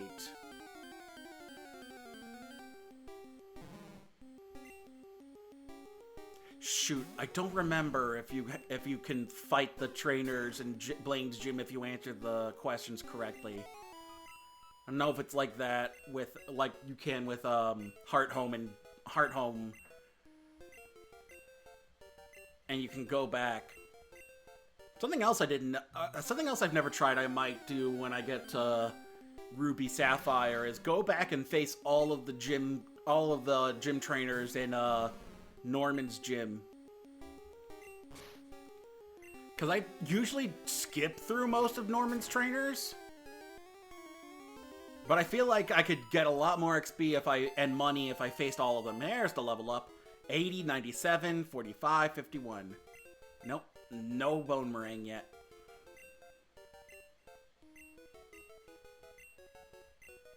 Okay. Let's head on back to the Pokemon Center.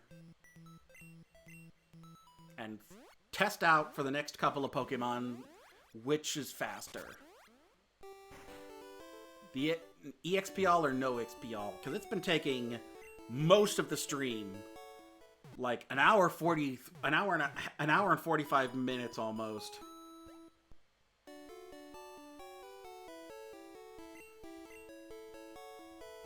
Yeah, I don't know. Wait, do they all have the Slack-off line?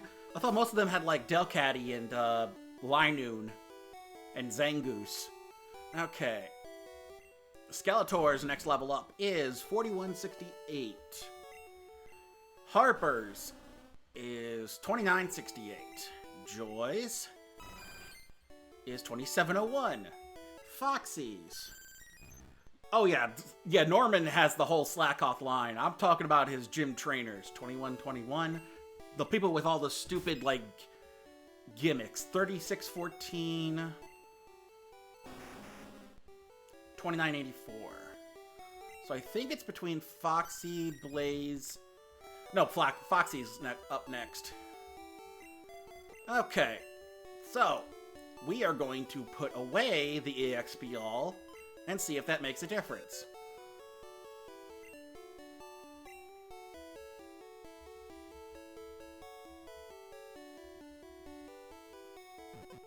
See if catching all those random Pokemon last stream meant anything. Or if I just wasted my goddamn time again.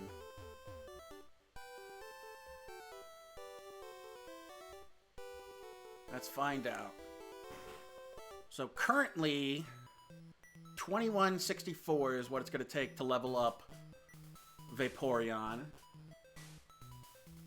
So we're going to see, it took like half a dozen to a dozen battles to get one level up. I actually should have counted how many battles it took to get a level up. We'll do that next. We'll do that for the next one. So for this first experiment, we're gonna just do no EXP all. For one thing, getting out of the battle screen is much quicker. That's nice. I know, and it's got the spot for it too. The spot for it's right there. It's right there, begging for it, and you can't, and it's not there. You can't see it. I think they knew they wanted to put it there, but they ran out of time, or they couldn't figure out a way to implement it in with the Game Boy's limited capacity. Because I showed up in Gen 2, but that was on the color, so there was much more colors. Once again, I think that's the Game Boy's limited capacity, because this came out like towards the tail end of the Game Boy's life cycle. And the Game Boy was already a limited system. Like, even getting Tetris to run... I mean, Tetris was able... The only reason Tetris was able to work on a Game Boy is because you could run Tetris on a frickin' computer without graphics. Oh, the Tetris story is wild. I just heard it broken down. And yeah, the guy... Because of... Well, I don't know if they knew the Game Boy... Because it took two to 3 years for the Game Boy Color to actually come out from the time Pokemon was pitched. But I think Pokemon... Because Pokemon came out in 1996, not 1998. Which is still 8 years into the Game Boy's life cycle, but I think development took, like, a year or two at least.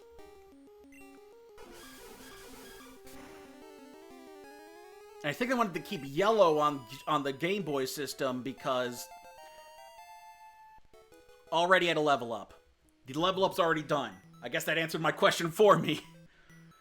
Less than a few minutes, 4 battles, and I've already got my level up. Okay, who's next? The only problem is the rest of the team doesn't have any extra level ups. 2968 versus 2984. So Harper's actually up next. So that's going to be the only problem, yeah. Oh, wow. Sony lost out on a $1 billion... Although at the same point, would it have turned into a $1 billion franchise if it ended up on the PlayStation? See, that would be interesting. The Pokemon game made for the PlayStation 1. I feel like a fan-made game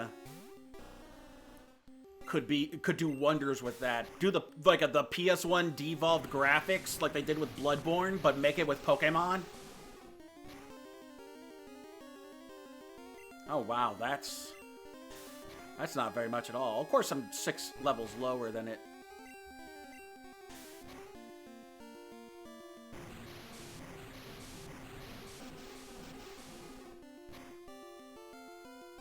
At the same point, I feel like it's more fitting that it's on a Game Boy.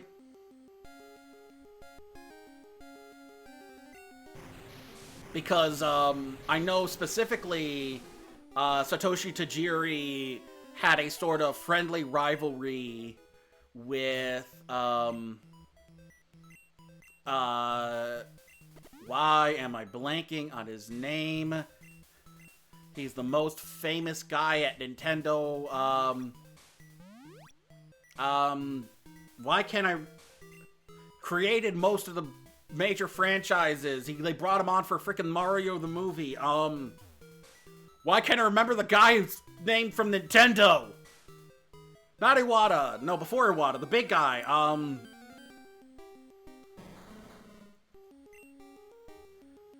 You know, the most famous guy from Nintendo, the one who was there for the longest, and before Iwata, before, Reggie and, like, the famous names we associate with Nintendo. They named Gary after him in the Japanese versions.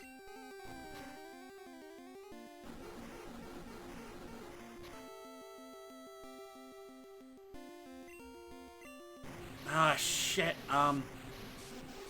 Creator of Zelda and Mario, God damn, why can't I remember his name? Shigeru! Yeah, Shigeru Miyamoto. Miyamoto.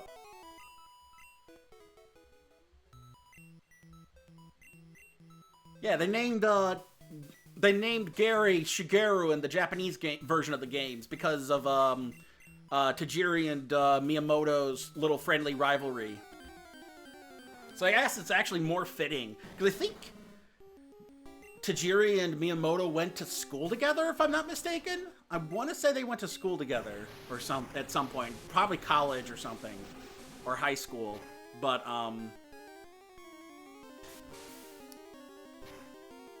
yeah, I think it's much more fitting that that it's on Nintendo. It's working with Nintendo, given that sort of relationship between Tajiri and Miyamoto.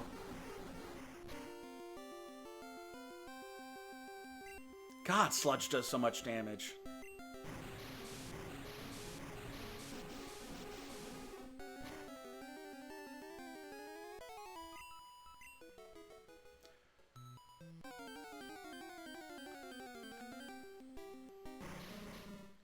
Yeah, Shigsy baby.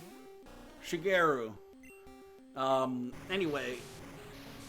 Yeah, a lot of missed opportunities in the Pokemon franchise, but what we still got is still pretty good.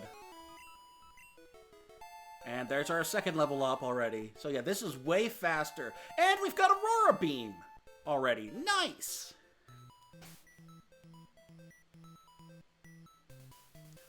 Yeah, I don't know if I'd want voice acting or not. I think I kind of like the text-basedness of it. But it would definitely look more like Stadium, I'll say that much. That's the other thing, too. Tajiri specifically wanted interplayability with the game.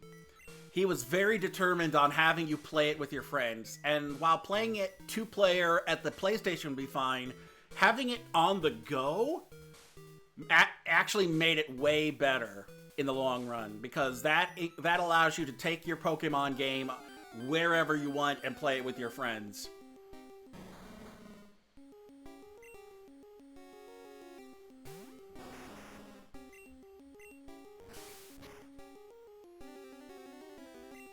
Wow, that was a crit? Shit. Jesus, Sludge does so much damage.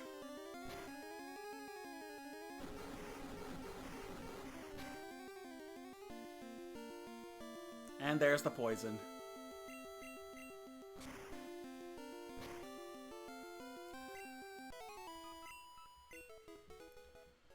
Okay. Yeah, the only problem with this setup is none of the other team members are getting experience while I'm fighting. So that means it's going to take a bit longer once we get past this stage of... Because we're about to get to the point where it's after... It's level ups after the event, after the EXP All. And that's going to be the determining point of how long this actually takes.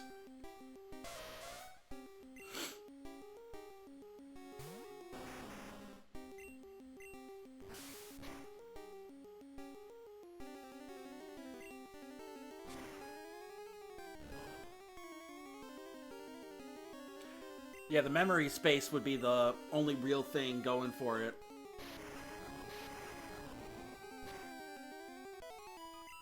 Yeah, by not being limited to handheld capabilities, they would have much more memory to do more of the things they wanted.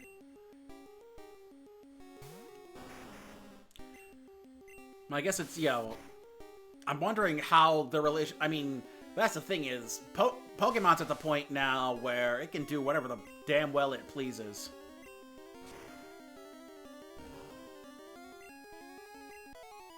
That's the thing, too. If most of the Gen 2 Pokemon were intended for Gen 1, would we have gotten a bigger Kanto region, or would there just be more Pokemon in the Dex? Like, you could catch more than just the standard number of Pokemon in the areas.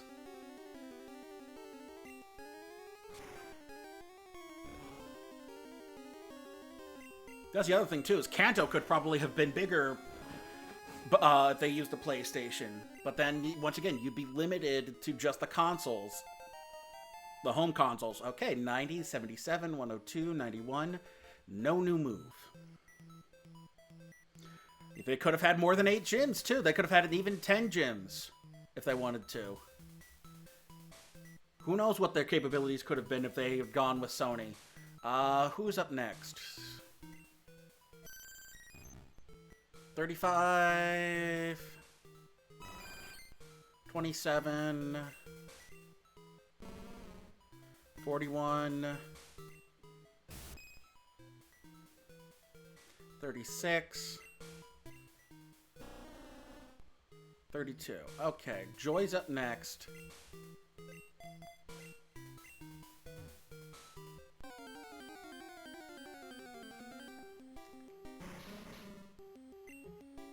And the first thing I'm gonna do is soft-boiled. Maybe I should have soft-boiled with a fire type. Because if this thing uses sludge, it'll pretty much undo my healing.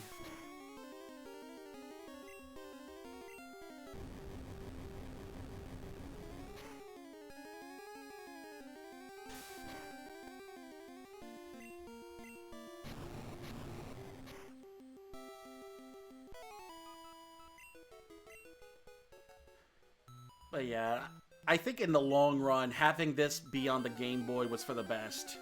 For with all of its limitations, I don't know that I would have gotten the same enjoyment out of this series if I had to play it at home. I think being able to play it on the go really what made this series what it is.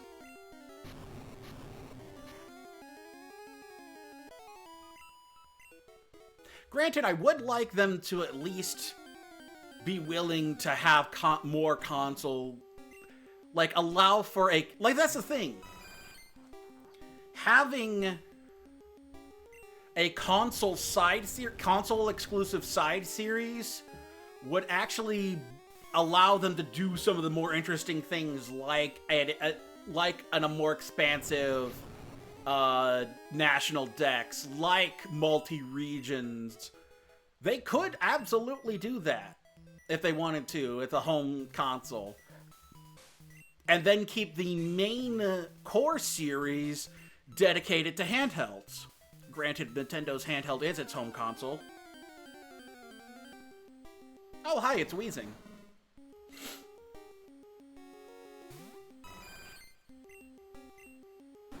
Yep, here we go.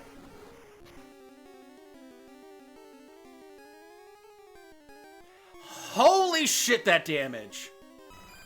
Well then. Hey, Skeletor.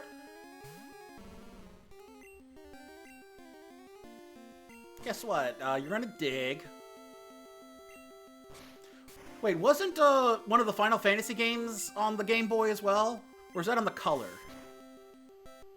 It's like a Final Fantasy, they released it as a bunch of different titles. But, like, it was released in Europe. Come on, what's with the Bone Club accuracy?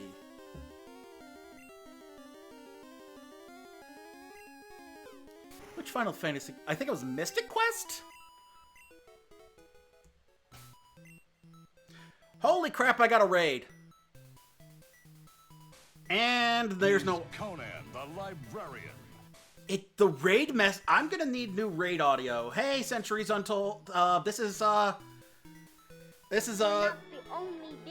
thanks for the follow. Sunshine. Larkin. It's Carrie, who I does a thing with.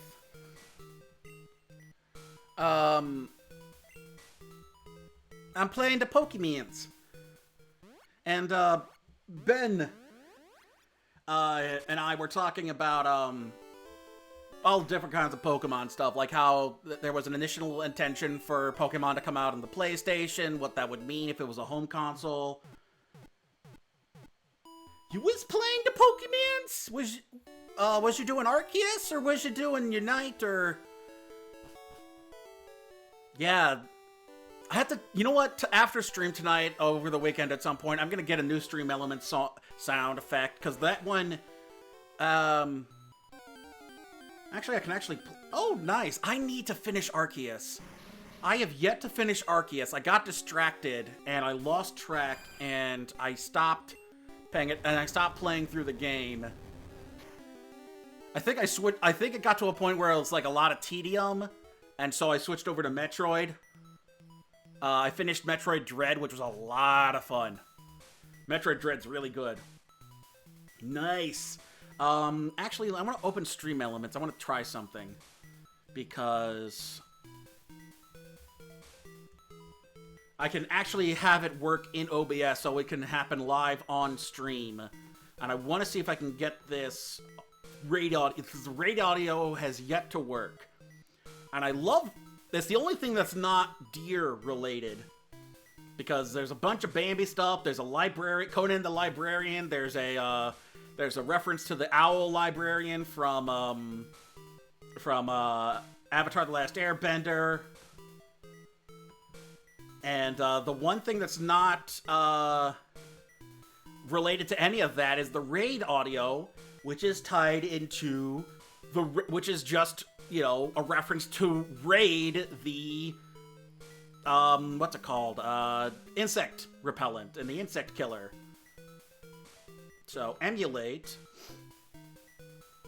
Raid event. He's Conan, the librarian. Oh, wait. No, that's the host. No, that's the host event. Damn it, Stream Elements here.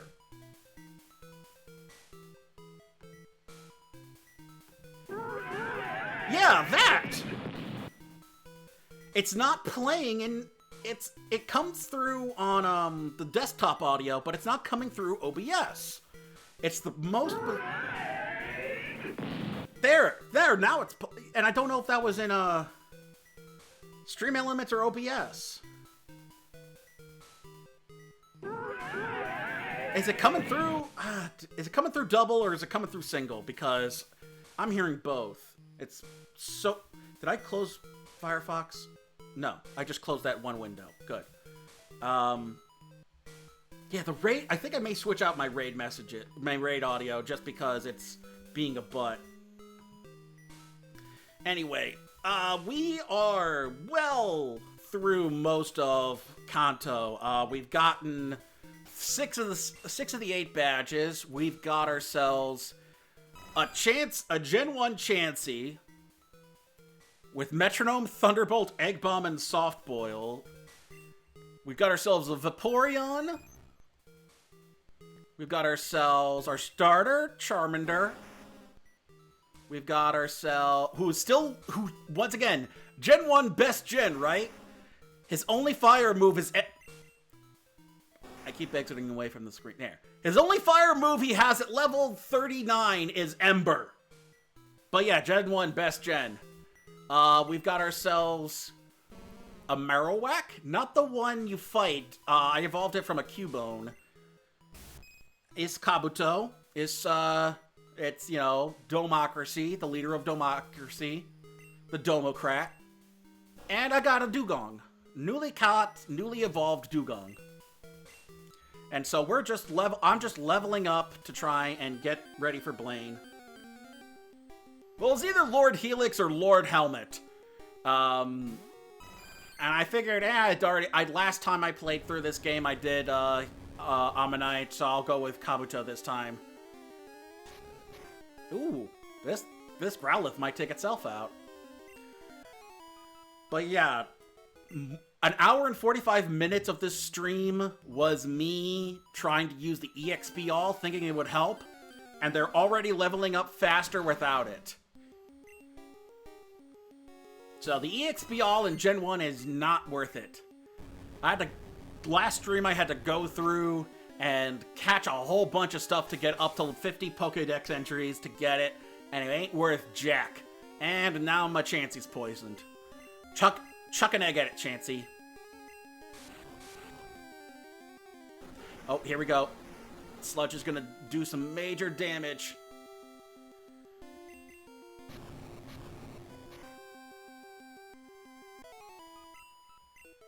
And level up. 98 special, 20 attack. Yeah, the biggest problem with Chansey is that its defense is garbage, but its special is 98. I don't mind it being an all-party sort of thing. The problem is it just needs to stay balanced. Now the question is, who's the next to level up? 35. 43. 31. 36. 32. So 31, which I think was Skeletor. Yep. Alrighty, Skeletor's up next. So that means Joy is almost to level 40 as well. And I've got a cat rubbing up against my feet. Charizard's up to level 40. Skeletor's almost to 38. The only one I think after this, I'm just going to focus on... I think I'm going to get everybody to 38, and then I'm going to get Lord Helmet to 40, so he can be Kabutops.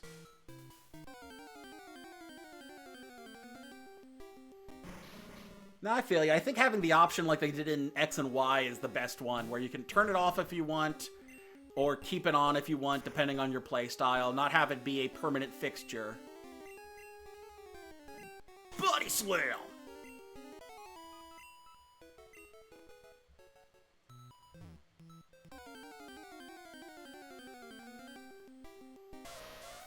But yeah, I need to finish Arceus. I do need, I am going to start thinking about what's to come from, I don't know if anybody was in stream when I mentioned it, but I may or may not have to cut back from 4 to 3 streams per week just because of time constraints and some new responsibilities coming up. And in which case, either way, I'm going to get to a point where Brilliant Diamond is going to end and Red is going to end, which means Red is going to move on to Gold. We're going to move on to Gold version and start playing through Gen 2. And I may do the Kanto side part of Gen 2 as a special stream series. Oh, come on with the Bone Club.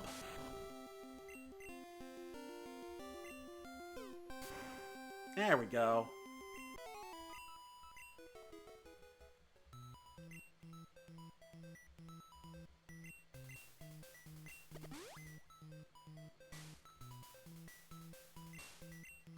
See, that's the thing. I'm the exact opposite. I want as little grind as possible. I just want to play through the damn thing.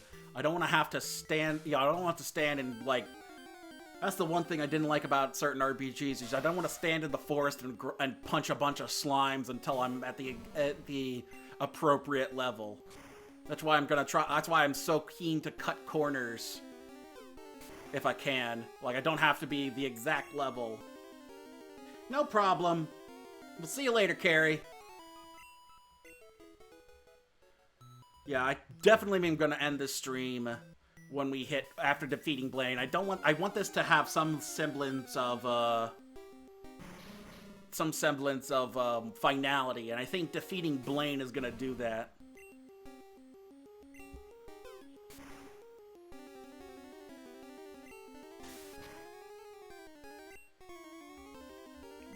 Body slam. There's our level up. 82, 100 defense. 47, 53. No bone meringue yet. Okay, who's next? So actually, half the party is at a good enough level to almost 40. So let's get Harper, who's the lowest, up to 38. And then we'll get Foxy, who's the next one, up to 38. And then we're gonna get focused solely on Kabuto evolving. And then we'll fight Blaine. Yeah, this is going way faster than with the EXP All. The EXP All one were shit. You want to talk about balancing issues?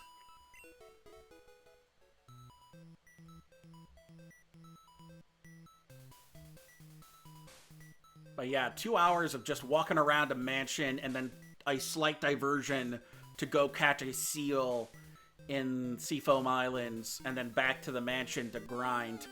Ain't exactly the most, Yeah, I'm gonna be finding out about Gen 2's levels in a bit.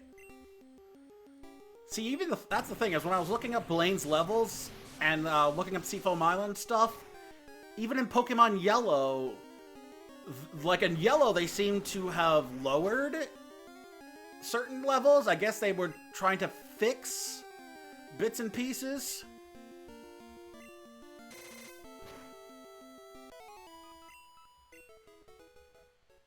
Okay, we're gonna dig ourselves out. And we're gonna heal. Huh. Yeah. Yeah, I think maybe they did that for I think maybe they did that for Gen 2 because they knew that there was going to be the Kanto expansion post-game. So maybe that's why they don't mess with the levels so much. They lower the levels so much in Johto. Alright, give me a bunch of full heals.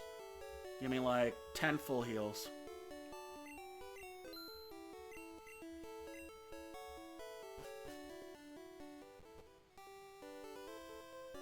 Yeah, I think I think they may have aimed too high with Gen 1 and they were overcompensating a bit. It's always kind of been a stretch to find out a good leveling process. It's all fine-tuning.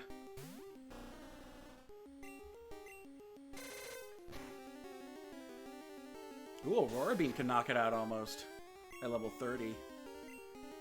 Boat.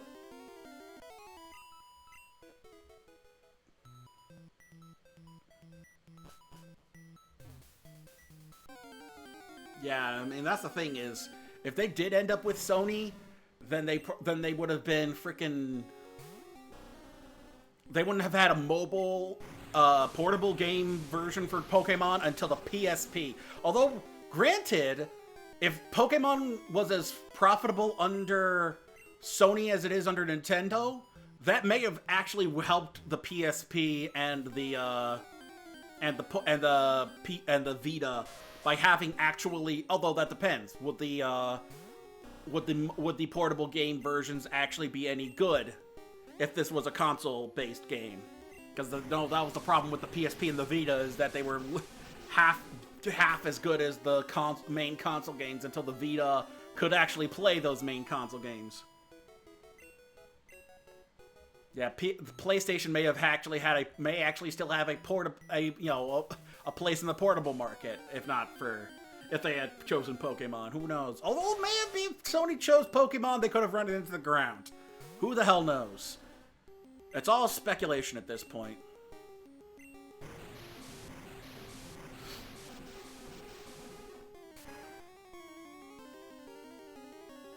Although that means our first glimpse of Pokemon would be those frickin' triangle polygons. And I think we would have some more nightmare fuel than we do with the Gen 1 sprites.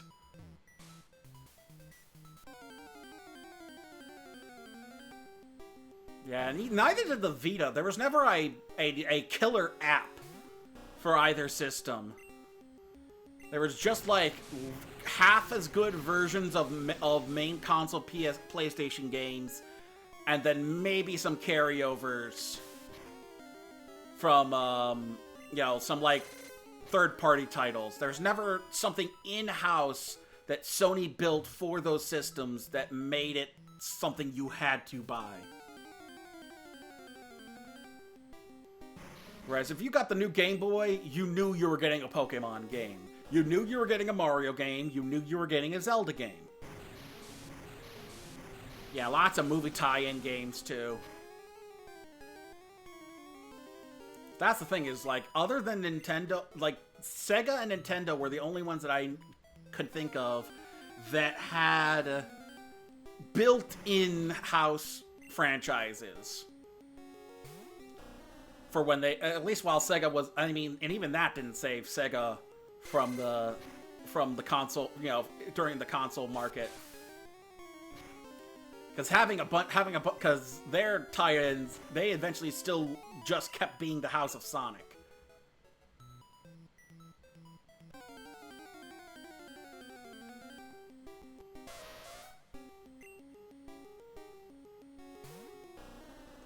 Gen 1 Ponyta looks like a My Little Pony. I'm just saying. I just noticed that. It looks straight up like a My Little Pony doll. Like a old Gen 1, Gen 2 My Little Pony doll.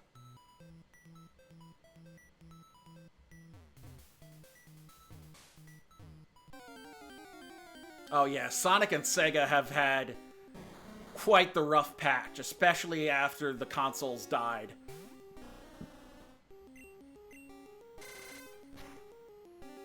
Oof. At least its attack fell.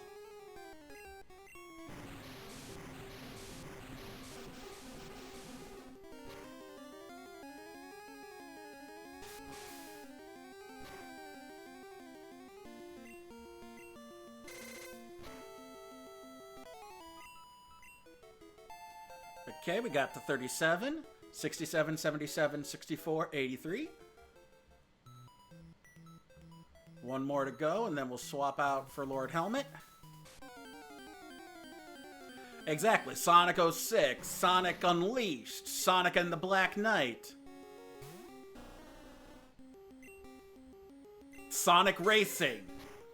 Sonic on frickin' skateboard. Sonic on frickin' snowboards. The best Sonic game didn't even come directly from Sega. It came from a bunch of fanboys. The best Sonic game since Sonic Adventure, arguably.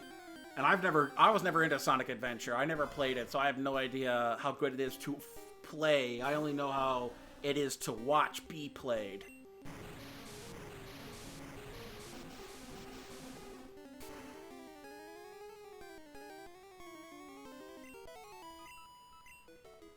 But yeah. Although now it seems like Mario's in his own little problem scenario with Nintendo, given that he's being played by Chris frickin' Pratt of all people. Yeah. Oh, he's had a human girlfriend since like day one. Part of the Sonic Bible gave him a human girlfriend. Sonic being essentially a gateway to furrydom was built into the franchise from day one. It just didn't become official canon in the games until Sonic 06.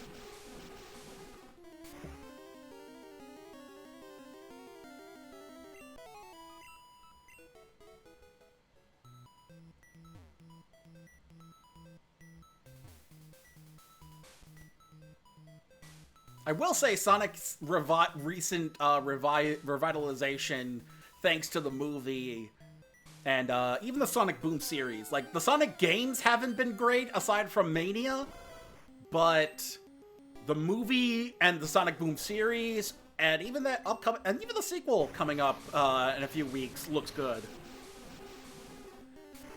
The movies seem to have taken a heed from the fans, knowing, look, they want these certain things. If we include them, then we don't have to include everything they want.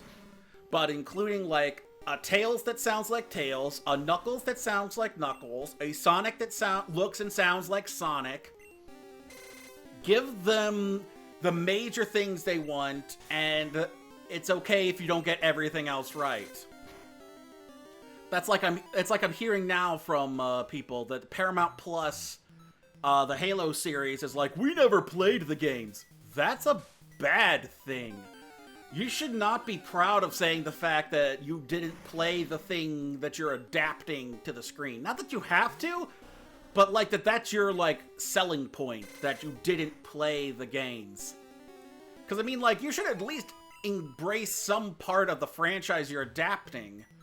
But I guess it's like one of those weird things now where you can't get any individual IP work done in a Hollywood studio. Then, and so you end up, in order to get your idea across, you have to slap some franchise's name all over it. It was like that with like horror slasher movies in the 80s and 90s. It would be some completely unattached horror script. They would slap Freddy's name. They would slap Nightmare on Elm Street or Friday the 13th or Texas Chainsaw or whatever on there. And then they would call it a day. Because apparently they didn't want to spend the money on a new IP. So the stuff that's going on in Hollywood now is not new. Everything old is new again, including to the point where I would not be surprised if they tried to own actors again like they did back in the day.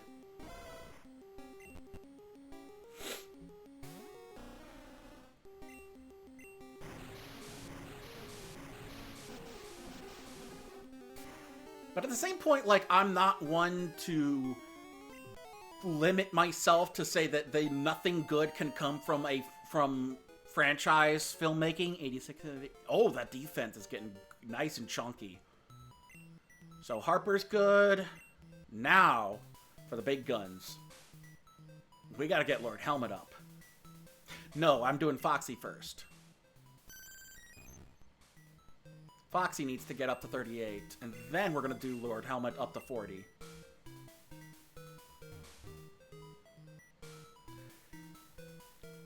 I guess because I grew up in an era where there was never not franchises. I grew up in a post-Reagan media landscape where everything was corporatized, so the idea that you couldn't tell stories without the fact that everything had to be related to a franchise of some kind was always kind of built into the media I consumed. To the point where I actively came up with an idea for a Calvin and Hobbes movie that is just every generic kids movie ever made.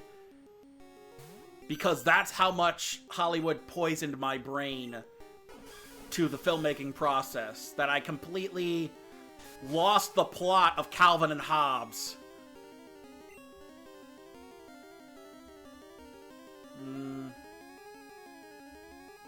Let's do Swift. See if that does it.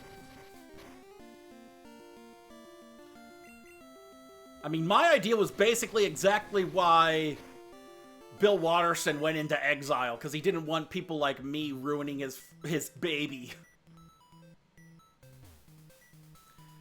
You could they did make a character with Master Chief. There's like, how many novels about that guy's backstory? It's not just the games either. This is a multimedia franchise. There's already a way to humanize and characterize Master Chief. This isn't... You're not breaking new ground. It'd be like saying, we gotta break new ground and characterize Mario. We kind of already done that. He's got a backstory. You don't need to break new ground with him. Well, I mean, that's the thing is... Wait, hasn't Master Chief, like, John what's-his-name, shown his face at some point already? I thought he did. I thought it was a case where it's like, we've seen his face. I know we've seen Doomguy's face. I know we've seen Samus's face. I don't remember if we've seen Master Chief's face.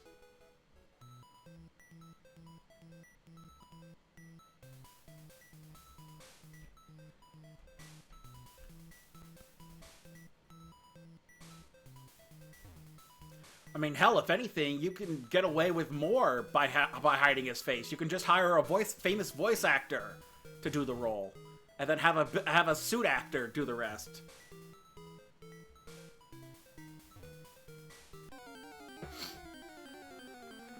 Shit, man. Carl Urban proved you don't need to show the actor's face the whole time if you don't want to, and it can still be a damn good movie.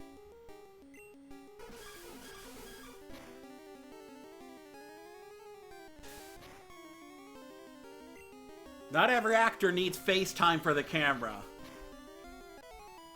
If the role doesn't call for it, the actor shouldn't feel the need to have FaceTime for the camera. You can still be known for the role, because people will know you for the role because your name's attached to it, goddammit. Like, we didn't need to see Pedro Pascal's face until that one dramatic moment in The Mandalorian Season 1. And even then, she didn't really show his face again afterwards, but we still knew who Pedro Pascal was. And we still knew he was the Mandalorian, because that's his name, goddammit.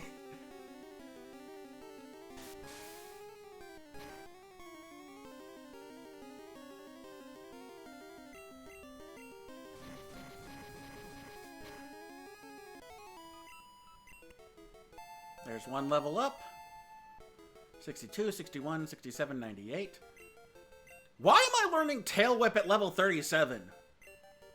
Shouldn't I have learned that at, like, level 5? Gen 1. Best gem. Totally not a broken game.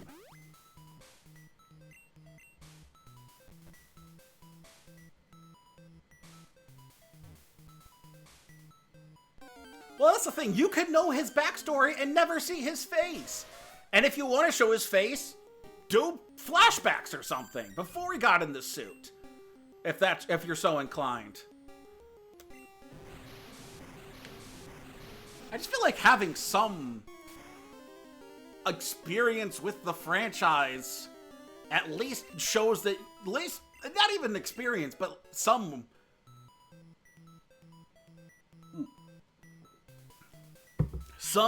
appreciation for the franchise, like respect for the franchise and for what people actually like. That was the whole point for I watched the new Sandra Bullock movie, Lost City, and part of the plot, part of her character arc is recognizing that what she writes isn't garbage because it brings people joy. Like, it may not be the most articulate or well-crafted, masterpiece, that, you know, that of literature, but the whole point is that it brings people happiness to read her stories. And learning to respect that it's not a bad thing that she writes these books. And I feel like there's this mentality in the arts that anything made for a commercial purpose is inherently valueless. When in actuality, it's a lot of the times that those commercial properties are the ones that people are going to end up seeing more than the artsy, fartsy, you know, prestige films. So that you can have just as quality of storytelling and filmmaking. Frickin' The Batman has some of the best cinematography ever put to film. And it's a fucking Batman movie. So don't tell me that just because it's a commercial property doesn't mean there can't be artistry attached to it. There can be artistry attached to just about any commercial property if you have the people right. I mean, you take a look at the Detective Pikachu movie. That could have been an absolute shit show. Nobody gave a shit, and they still would have made money from it. And they took the time to hire an artist who had experience in drawing live action, you know, realistic looking Pokemon in order to make the Pokemon work in live action. And it helped. It proved that, it worked for the movie. It didn't look ugly.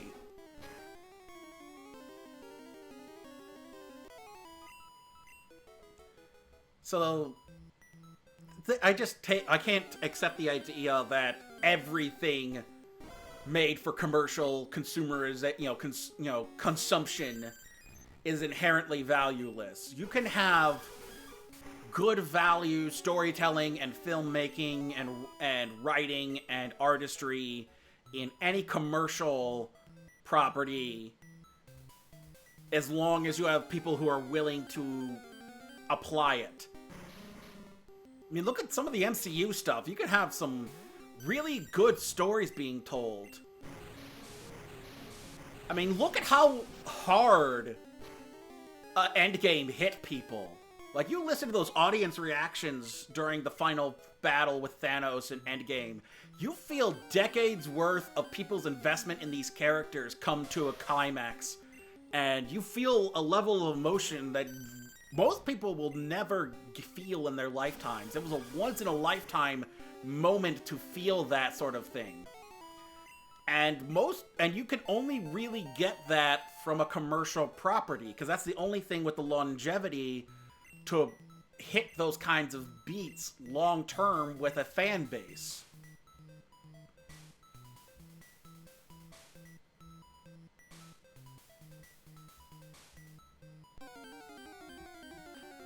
I mean, that said, it would be nice if things didn't have to always rely on the making of money, because there are just as good quality of films that didn't make money that you know, should have deserved some respect and usually don't get it until years after the fact.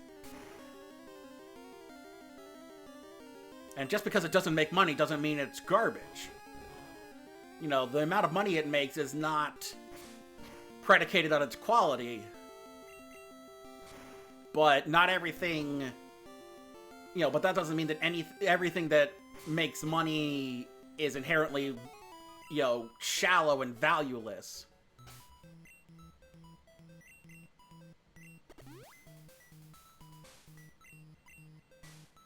I feel like this conversation took an interesting turn.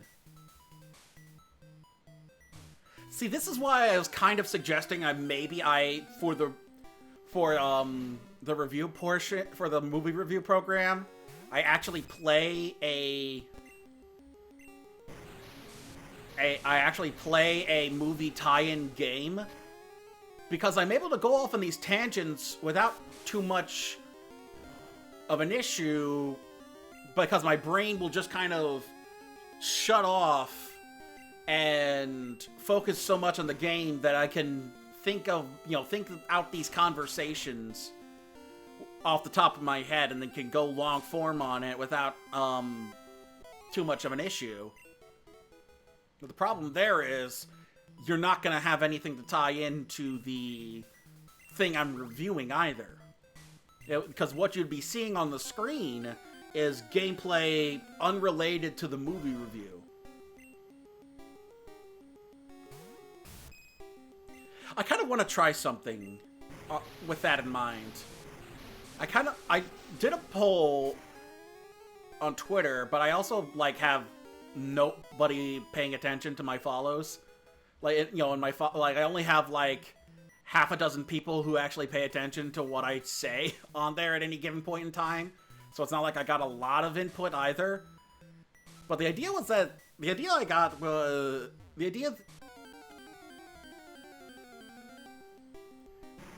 but it was between either a slideshow or playing the trailer in order to have something visual while people watched, while people listened to my review. And I feel like maybe adding more video would be an improvement. God damn it, with the poisons!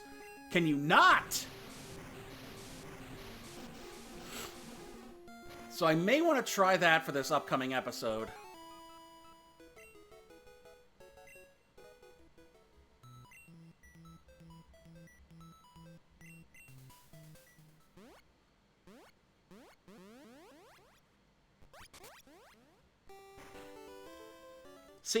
See, that's an interesting story.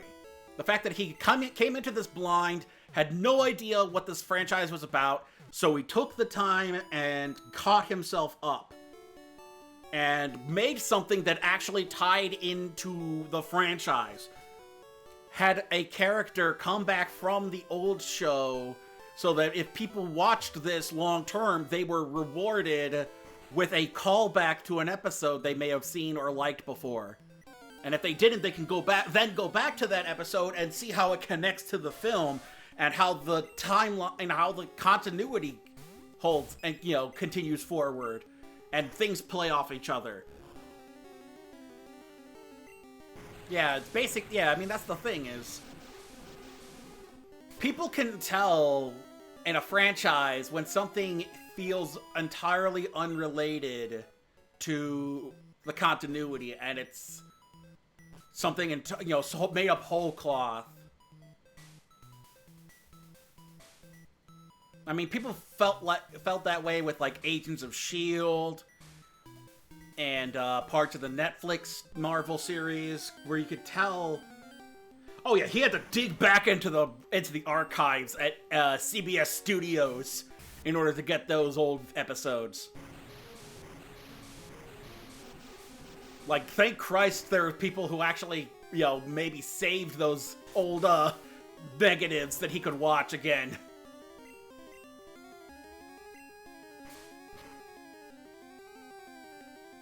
God damn, these coffins are tough little buggers.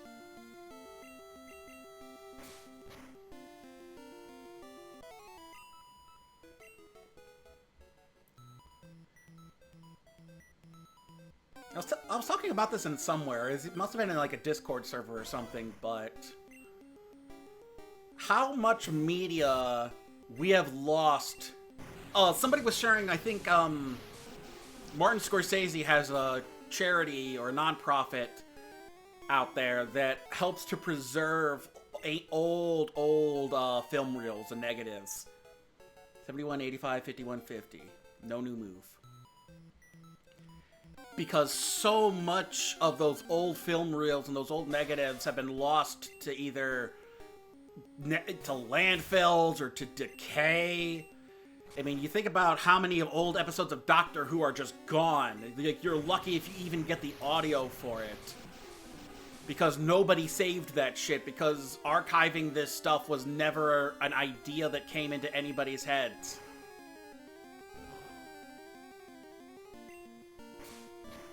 And that's why one of the things I would do as a time traveler is I would just go back to all of these eras and ask, like, oh, hey, are you getting rid of this film reel? I will take that off your hands if you're just going to throw it out. You gotta just steal it from the garbage when they aren't looking, when no one's looking. And then you preserve it for the future, so they can be like, hey, here's this relic that we rescued from a point in history. Oh, come on! See, this is why I need to get him to Kabutops. Because then he can really let loose. Alright, we're gonna... He's running low on Surfs anyway, so we're gonna get back to the Pokemon Center real quick. Oh god, we're 2.5 hours in. You know what? At least this way it's going way faster because it's been 45. That means it's been 45 minutes since I switched back from the EXP All, which means we've been hitting the ground running. Nope, that's not what I wanted to do. We've been hitting the ground running without the EXP All holding us back. It was like Goku taking off his training shirt.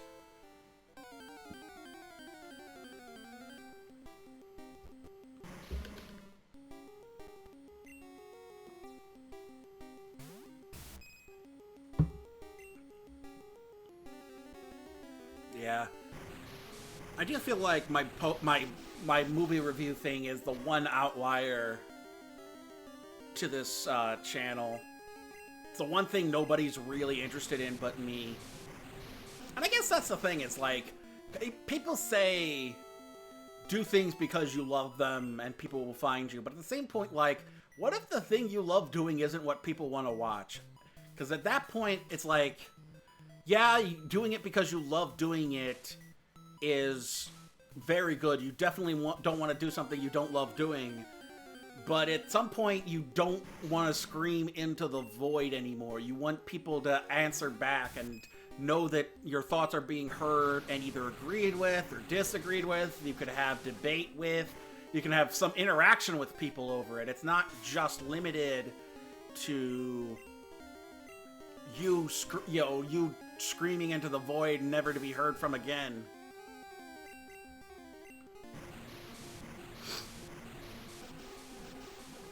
So I'm always worried that maybe this is the wrong outlet. Although, granted, one of the things I do want to do is I want to learn Blender, I want to get a 3D model going, and I want to make TikTok reviews. Hey, it's a muck! And we are entirely unprepared for that. Hey, Skeletor, guess what? It's all you, baby. Please don't disable dig. Okay, good. Skull Bash. We don't use that.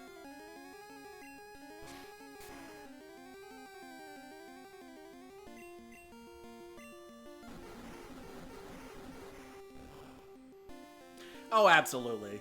I mean, the one thing they have going for them now is apparently people really love Yellowstone. And so they got that prequel series going for it.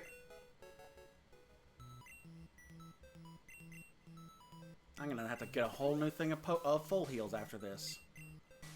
I'm gonna be getting big cash money from Blaine after all the hassle I put myself through to fight him. And I mean, that's the thing, is like, I get why people are upset. I get why people... What the hell am I doing? He is in no condition to fight a Weezing. He can barely handle... He's only now being able to handle Coughings. Like, the fact that the corporate mindset is strictly on IP recycling, and so they're unwilling to try new IPs and try out new things, and they relying on all remakes. I get people want more than just the same recycled media meatloaf.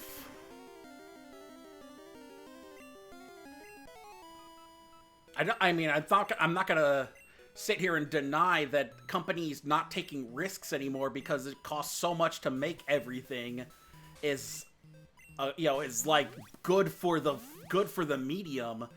But at the same point, to deny that there are people out there who are willing to take... Frickin' Moon Knight is coming to Disney Plus.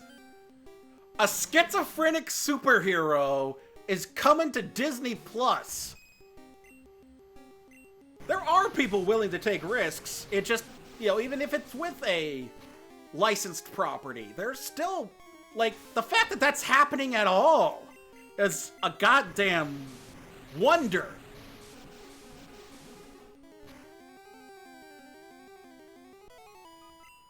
So, I mean, I guess that's my whole problem with the argument against corporatized media, is that we can get good stories out there. We don't always. And yes, it would be nice if companies were more willing to experiment. Like, that's the thing. I covered Disney's live action movies on the last episode. Why am I trying to fight a Weezing? This Weezing's gonna kick my ass. Like, maybe I'd have a chance against a Muck. Maybe. Because their defense is lower.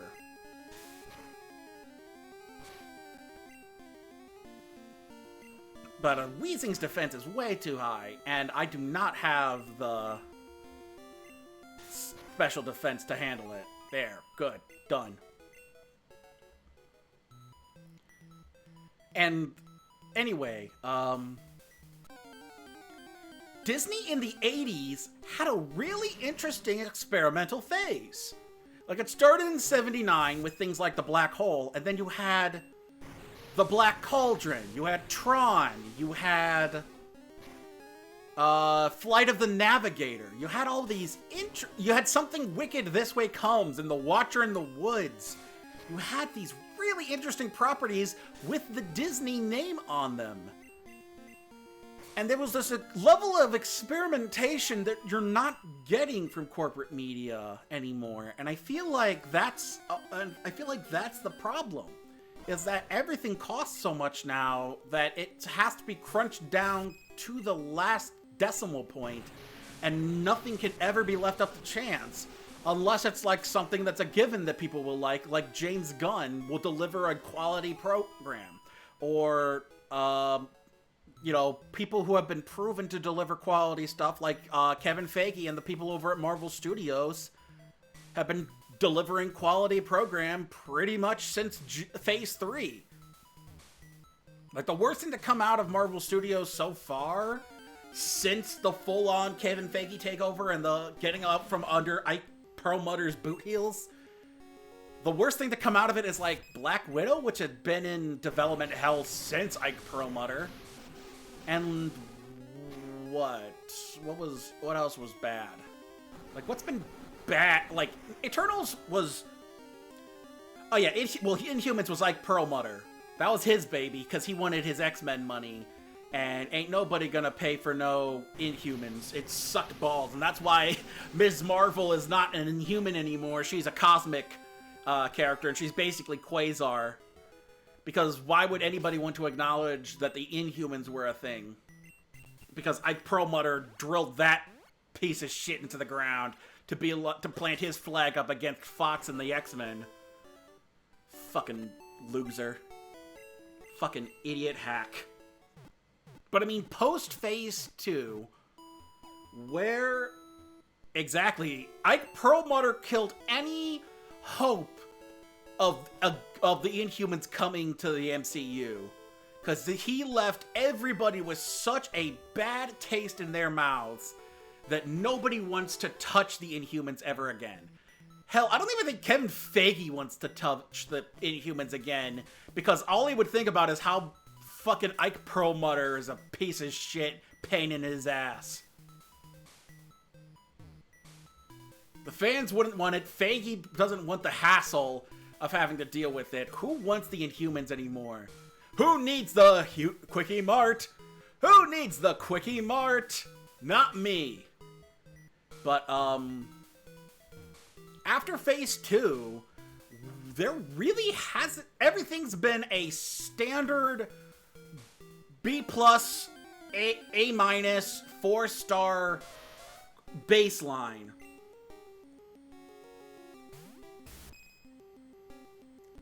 I mean, that's the thing.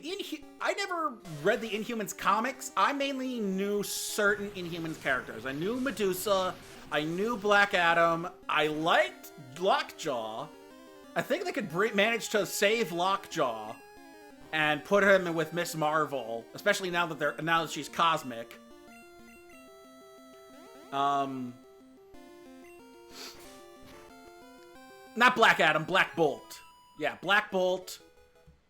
Who I still think Vin Diesel should have played Black Bolt. He should have been the voice of Groot, and then his only live action appearance is a character that can never speak or he will destroy the universe.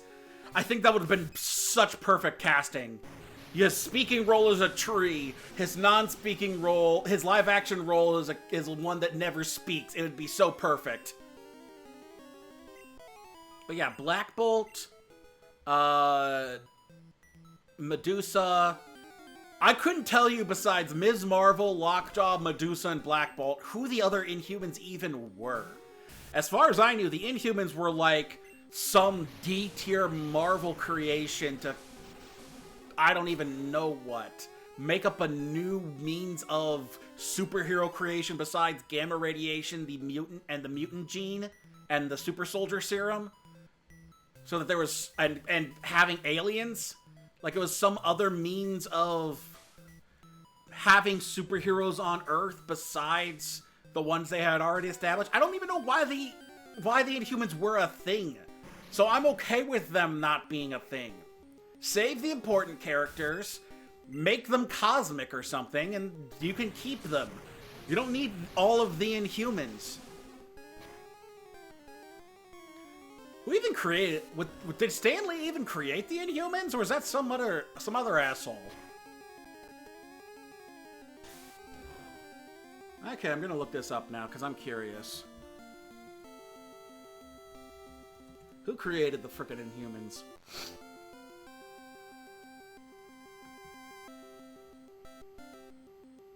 Ah, shit! Hold on. While I'm looking this up. Let me keep this action going. Created by Stan Lee and Jack Kirby. Of course, was this this was Stan Lee and Jack Kirby, 1965. Yeah, you were right. They were frickin' Fantastic Four side characters. So they probably didn't even have a backstory until they decided to frickin' make one up to explain the random side characters in the Fantastic Four comics.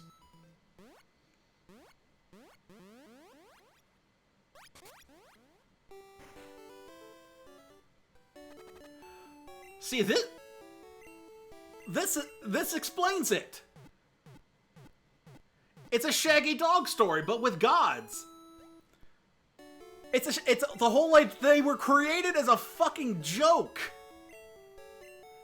The Inhumans were created as a joke to basically be a Shaggy Dog story, but with an ultra-powerful cosmic entity to fight the Silver Surfer.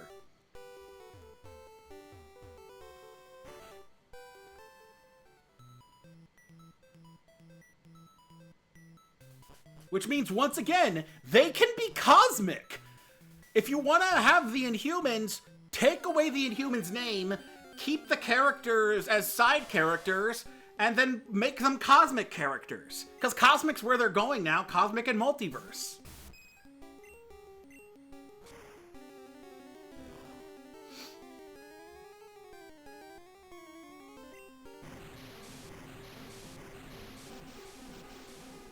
Karnak the Shatterer, Gorgon, Maximus the Mad.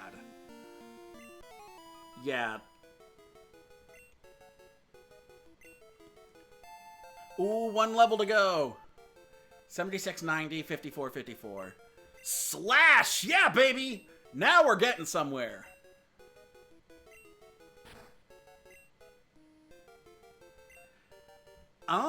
They had a couple, but they were like, once again, not ongoing in the sense that they lasted like, I think probably a dozen issues and then never again. I think having Inhuman characters as cosmic entities, maybe like the result of Kree experimentation. Wait, I did want to check one thing. How much is it gonna take to level up 4168? That's actually not too long. 4168 would mean with like 250 every battle at least, that would get me to 4,000 by 4 times 4, 16 battles. And these battles barely take anything anymore.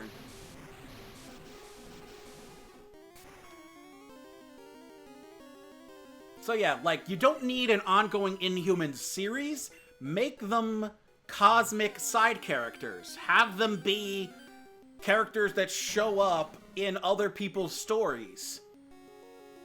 They don't need to have their own story, and the only reason they tried it was Ike Perlmutter was horny for some X-Men, for that X-Men money. Let's see if I can handle a wheezing. I can handle the sludge attack, and I'm poisoned. Fun. Fun times.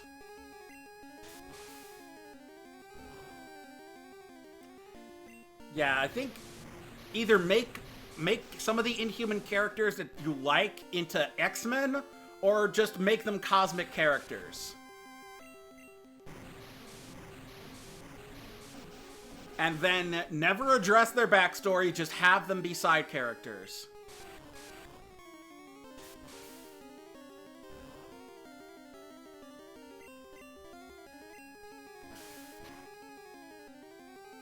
Oh wow, I actually took on a Weezing. I was able to take on a Weezing. I like it. Kabuto's really coming along. Actually, come to think of it, why don't I try the gym? If I can...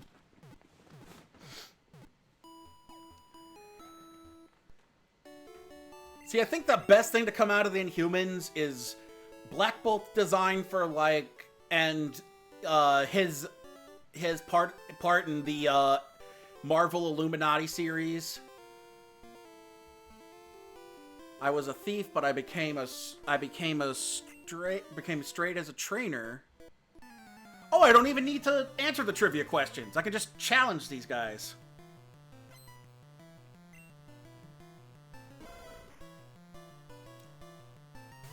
So we'll focus on Lord Helmet. Oh, Jesus, Stan and Kirby. That's the best you could do? So yeah, I think just having him only known as Black Bolt and not going into some weird-ass backstory will make him more likable. Have him and Medusa, maybe Crystal and Lockjaw, and that's it. That's all you really need. Oh hey, Ninetales. I like that Ninetales has like a frickin' snake tongue because it's spitting fire already.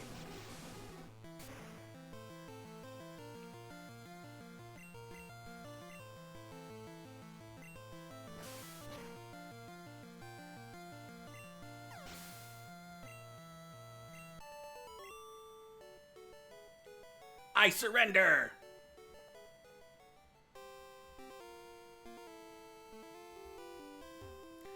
Do you know how hot Pokemon fire breath can get? I will try to look into the next one and see if I can challenge the guy afterward. I'm curious. How is Helmet's slash attack against these guys? Well then, that answered my question. Hey, we're at level 40. And who could use the next level up? Let's give it to Skeletor.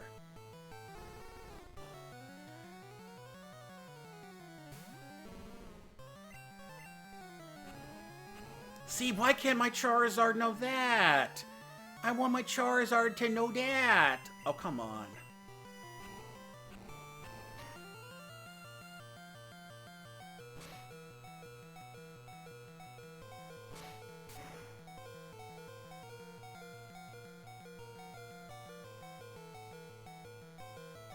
Speaking of Charizard, let's send him out.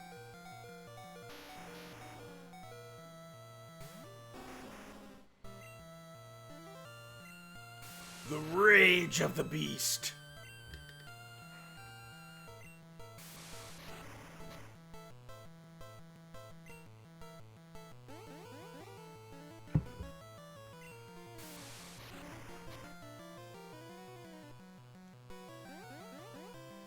Are you actually going to attack me at some point, Ninetales? Thank you.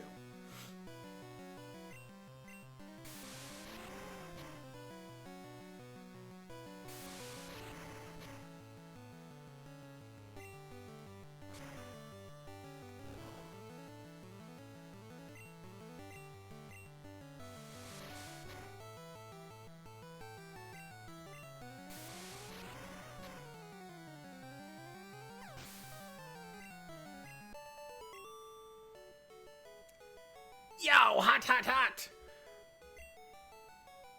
Here we go.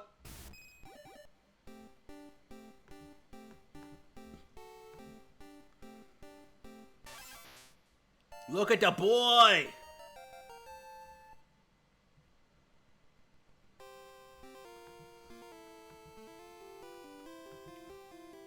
He is now, Ancient Scythermon, or whatever. Well, of course they didn't have the costume. Why would they waste their money on making a costume that's accurate to the comic books? What is Ike Perlmutter? Kevin Feige? Alright, I want to take a look at the Pokedex entry for Artboy Kabutops. Its sleek shape is perfect for swimming. It slashes prey with its claws and drains the body fluids. You'll love to see it. Let's take a look at our boy. 106, 105, 76, 75. Slash, Harden, Surf, Absorb. The only thing he doesn't have is a rock type move. But again, he could be great for defense. I may actually keep Lord Helmet as part of my final party. Granted, that would make me super weak to electric types, and especially grass types, but I've got counters for that. Okay, now then, let's swap out Lord Helmet for Harper. Actually, let's go back to the center and heal real quick.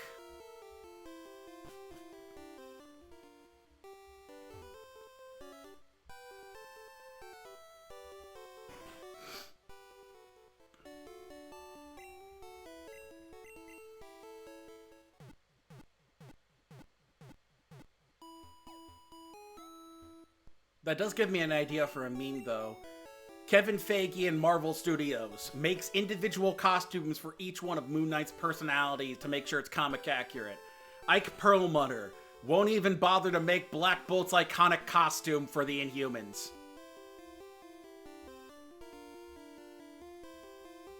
Is there no trivia? Okay, a Pokemon quiz. Get it right and the door opens to the next room. Get it wrong and face a trainer. If you want to conserve your Pokemon for the gym leader, then get it right. Here we go. Certified Pokemon League badges. No. Can I still fight him then? You can't win. I have studied Pokemon. Okay, so I can answer both. So I can do both.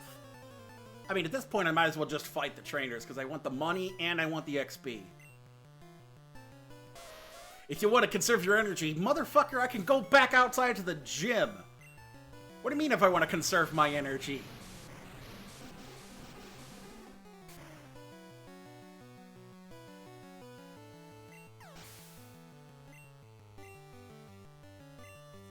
Charmander. Nah.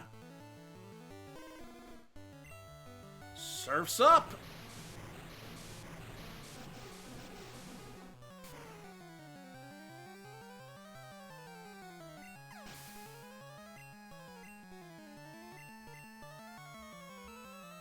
Actually, you know what? This time I will. Because this time, I'm going to rage through 2 Pokemon. I'm going to get Blaze up to level 40. So that I can see if I can finally get a frickin' flamethrower attack or something.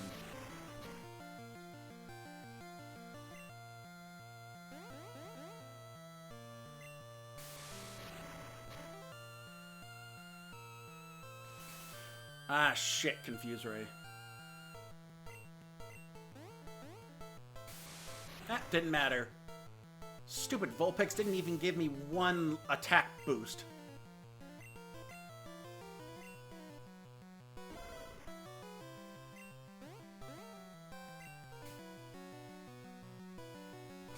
There we go. That's what I'm looking for. That's what Daddy likes.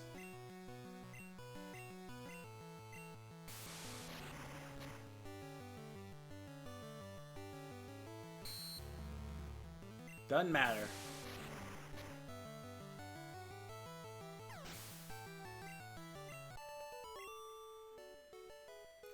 Wow, my studies! Okay, Joy, let's heal up Blaze.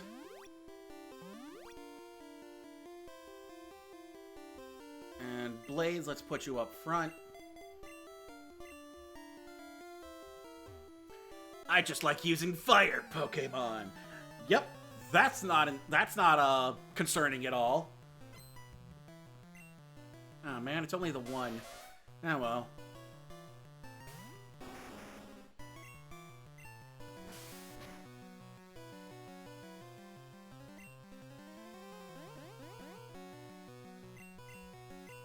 Seismic Toss! I love that I can actually teach him this like it's the anime.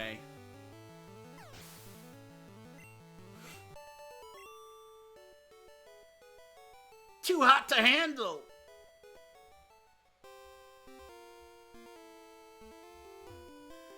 I know why Blaine became a trainer. Because, like, everybody wants to be a trainer. Except for, like, weird outlier Pokemon, character of the day kids, NPCs or something. Hey-oh, it's a Rapidash. Oh god, he looks like the unicorn head from, what's her name? Oh god, what is that show's name? From, Disney Channel. Star versus the Forces of Evil. There we go, level 40. No flamethrower, boo! Ow! Alright, who should we put up front? Not Skeletor. Skeletor's gonna leave the party pretty soon. Foxy's gonna stay, though. Actually, Foxy and Harper. So we'll put Blaze up front. We'll let Foxy have some fun. I've been to many gyms, but this is my favorite.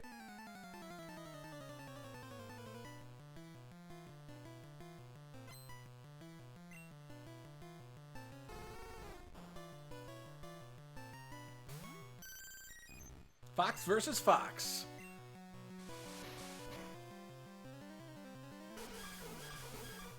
And of course, poor Vulpix looks like it has hooves. Oh, poor Gen 1 Vulpix.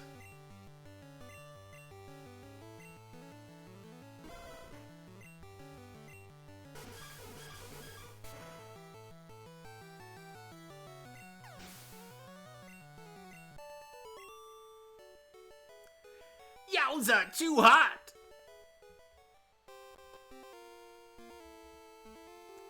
Fire is weak against H2O! Oh, sorry, I guess I should have said that. Fire is weak against H2O!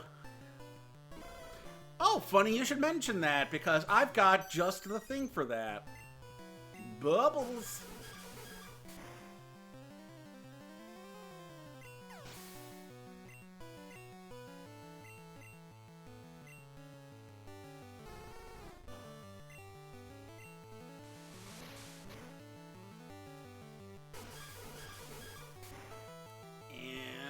Boosh!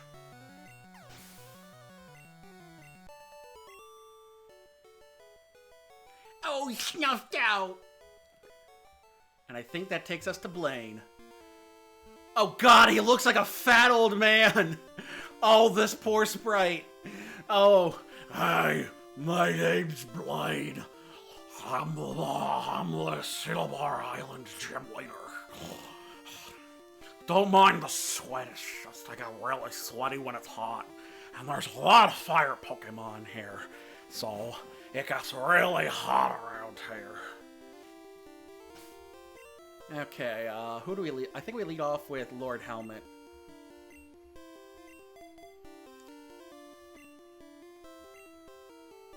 Ha! I am Blaine. I am the leader of Cinnabar Gym. My fiery Pokemon will incinerate all challengers. Ha! You better have Burn Heal. Excuse me. Need to drink some water. Hey, he looks way fatter in his sprite than he does in real life.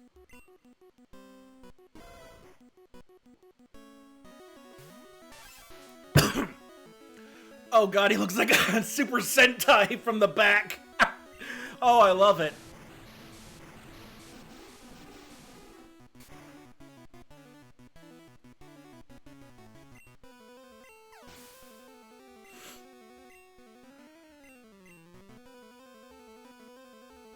For these low-level ones, we'll use the lower-level mons. Oh yeah, I liked him in the anime. He had way more personality in the anime. Why did you use a super potion? You haven't even been hit yet! You wasted a super potion on a Pokemon that was fully healed!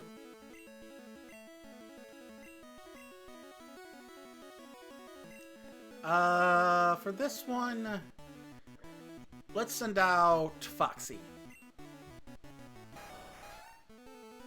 Yeah, that unicorn face looks exactly like the frickin' unicorn head from Star vs. the Forces of Evil. You did it again!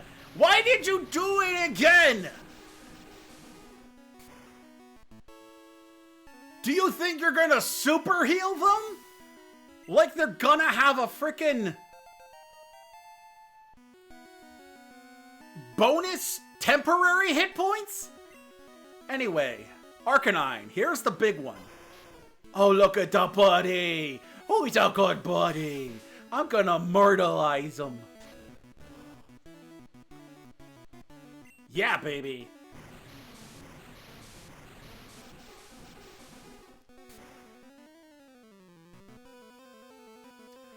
Boom! What was I worried about? I have burnt out. You've earned the Volcano Badge. Alrighty, speaking of which, let us add the Volcano Badge. I'm gonna make this way easier on myself by adding the Earth Badge before the next stream, so that I can just reveal it instead of adding it mid-stream.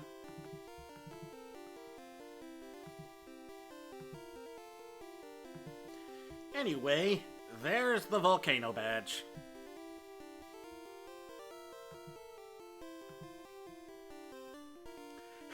Yep, not even Magmar. No Magmar. Ha! The Volcano Badge heightens the special abilities of your Pokemon. Here, you can have this too. It's Fire Blast. It teaches all Fire-type Pokemon. Charmeleon or Ponyta would be good bets. Charmeleon? Brother, I got Charizard by this point. What am I, a loser? Actually, you know what? Screw it. Why wait for Ember when I can have Fire Blast? Oh, look who can also learn. Holy shit, I could teach Fire Blast to Marowak. Go Marowak, send out a giant Hino character.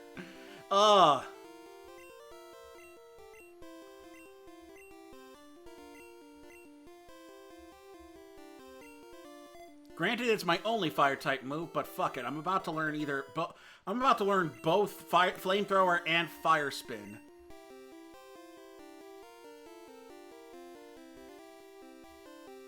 Now the question is, do I want both Flamethrower and Fire Spin, or do I want Flamethrower or Fire Spin? I guess it depends on how desperately I want to keep Seismic Toss. Alright, now we're gonna end the stream back at Viridian Gym. So the first thing we're gonna do is we're going to deposit Marowak, because Skeletor's not gonna be a good match against Giovanni. And we're going to withdraw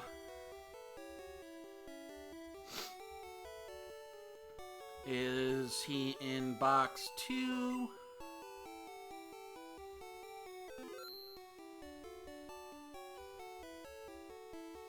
Scatty, Tesla, Bruce, Hans, Cerberdog, Totoro. Change back to box 1. Nope, I don't want to change box again. Damn it! Nope, that's not my... Okay, here we go. We want... Drone.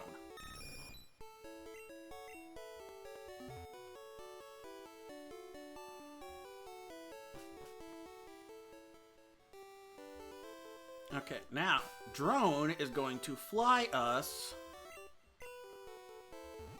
back to Viridian City.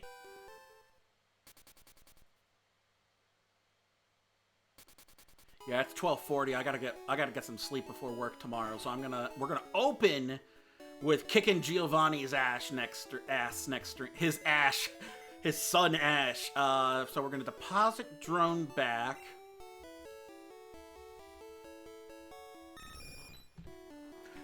Lord Helmet is not a good one for this gym either, so we're gonna deposit him actually. Oh, it's full of Pokemon. Okay, so change box.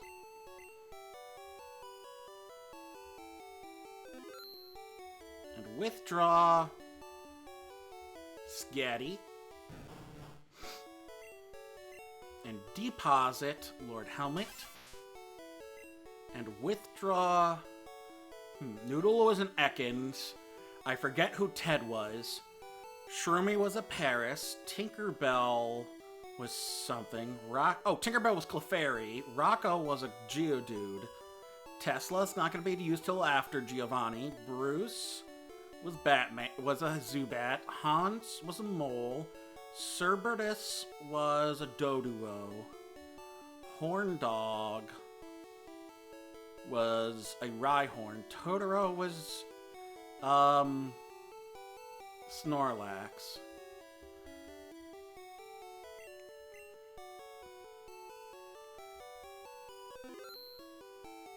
And Liz, I don't remember. Minnie was Rat. Liz, why do they name the bird? Why do they name Liz? Liz. Spunky. Hedera was Grimer. Bojack was Ponyta. Nessie was Lapras. Oh, I could have raised Nessie. Aw, but I guess Lapras was kind of the go-to. I've used Lapras before. Storm was Pikachu. Mothra was Butterfree. Stone Cold was Onix. Barry was Beedrill.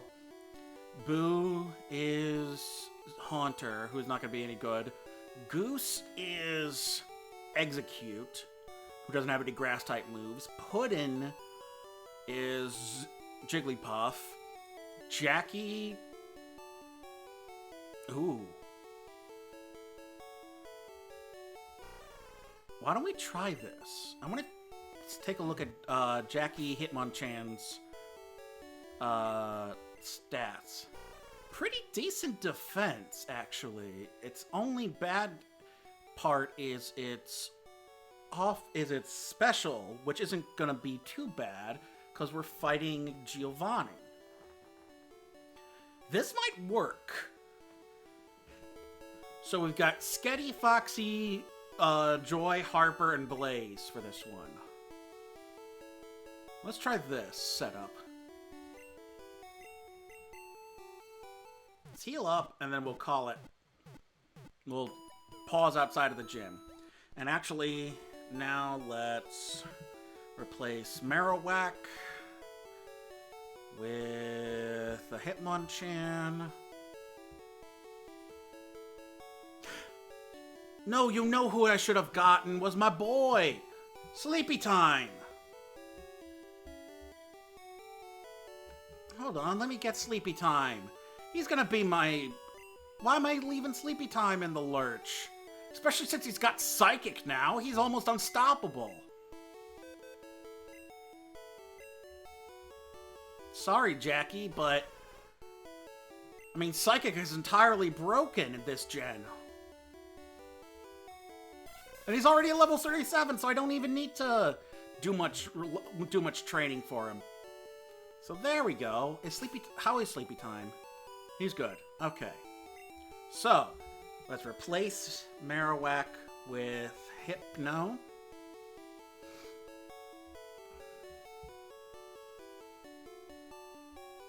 Where are you, Hypno? There you are. Whoop. Bit on the big side. And we'll replace Kabutops with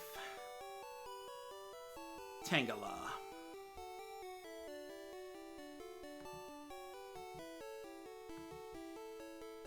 Bit on the big side too. Alrighty. So this will be our team when we face Giovanni next time. So let's get on over there.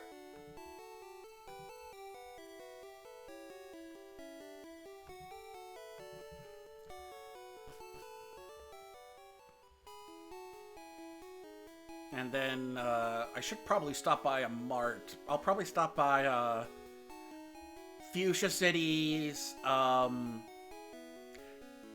Fuchsia City, maybe Saffron City, and then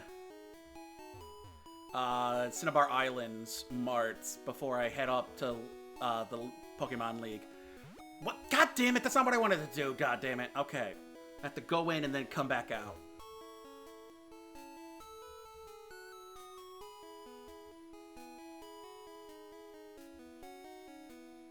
Okay. Here we go. Okay. So, this will be us next time. But thanks to Carrie for the raid. Thanks, Ben, for hanging out. I think we're going to find somebody else to raid and pay it forward. And next time we'll face Giovanni and try to get to the Pokemon League.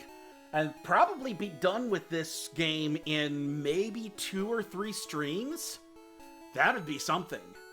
Let's see who's live. Currently who's live? There's a friend of mine who I collabed with recently playing Danganronpa 3. There's a friend of mine who's playing Paper Bride, but it looks like she's on break for a bit.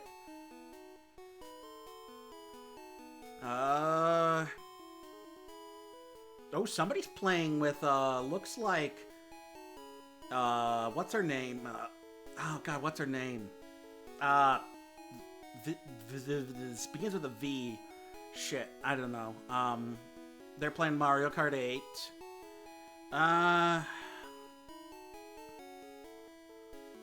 Somebody's sleeping, somebody's just chatting, somebody's playing Kirby. A couple of my friends are playing Kirby. Somebody's playing Fantasy 14 Online. Somebody's playing Sonic the Hedgehog 2. Somebody's playing Baldur's Gate 3. Vexoria is her name. Vexoria, she's a Lamia VTuber. Aw, Nene! Somebody from YouTube's collabing with somebody over here on Twitch. Mystery Science Theater, a couple of Elden Rings, Pokemon Fire Red, Leaf Green, but Salty's a bit big. Oh, Gerard's playing King Knight. I feel like Gerard's way too big for me to raid, though. Let's stick to the lower end.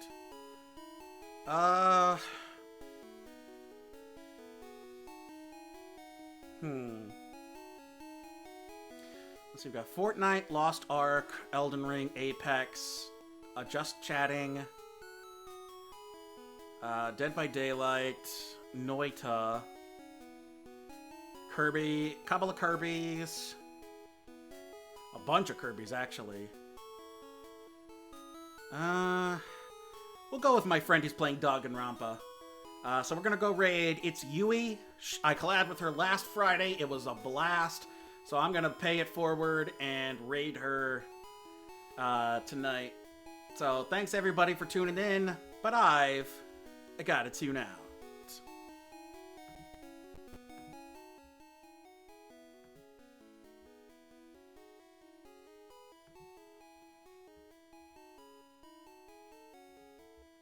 Actually, this may not have updated.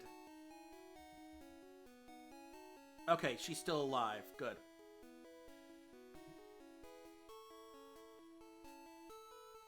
Let me see if she is still playing, though. I probably should have checked that first before going to this stream, but whatever. I'm a professional. God, I even have to watch ad breaks when I'm trying to see if I can if somebody is playing the thing so that I can raid their channel. Thanks, Twitch. I mean, I guess good for them. They get the ad revenue. Okay. Now, is she playing still? Yes. Okay. So.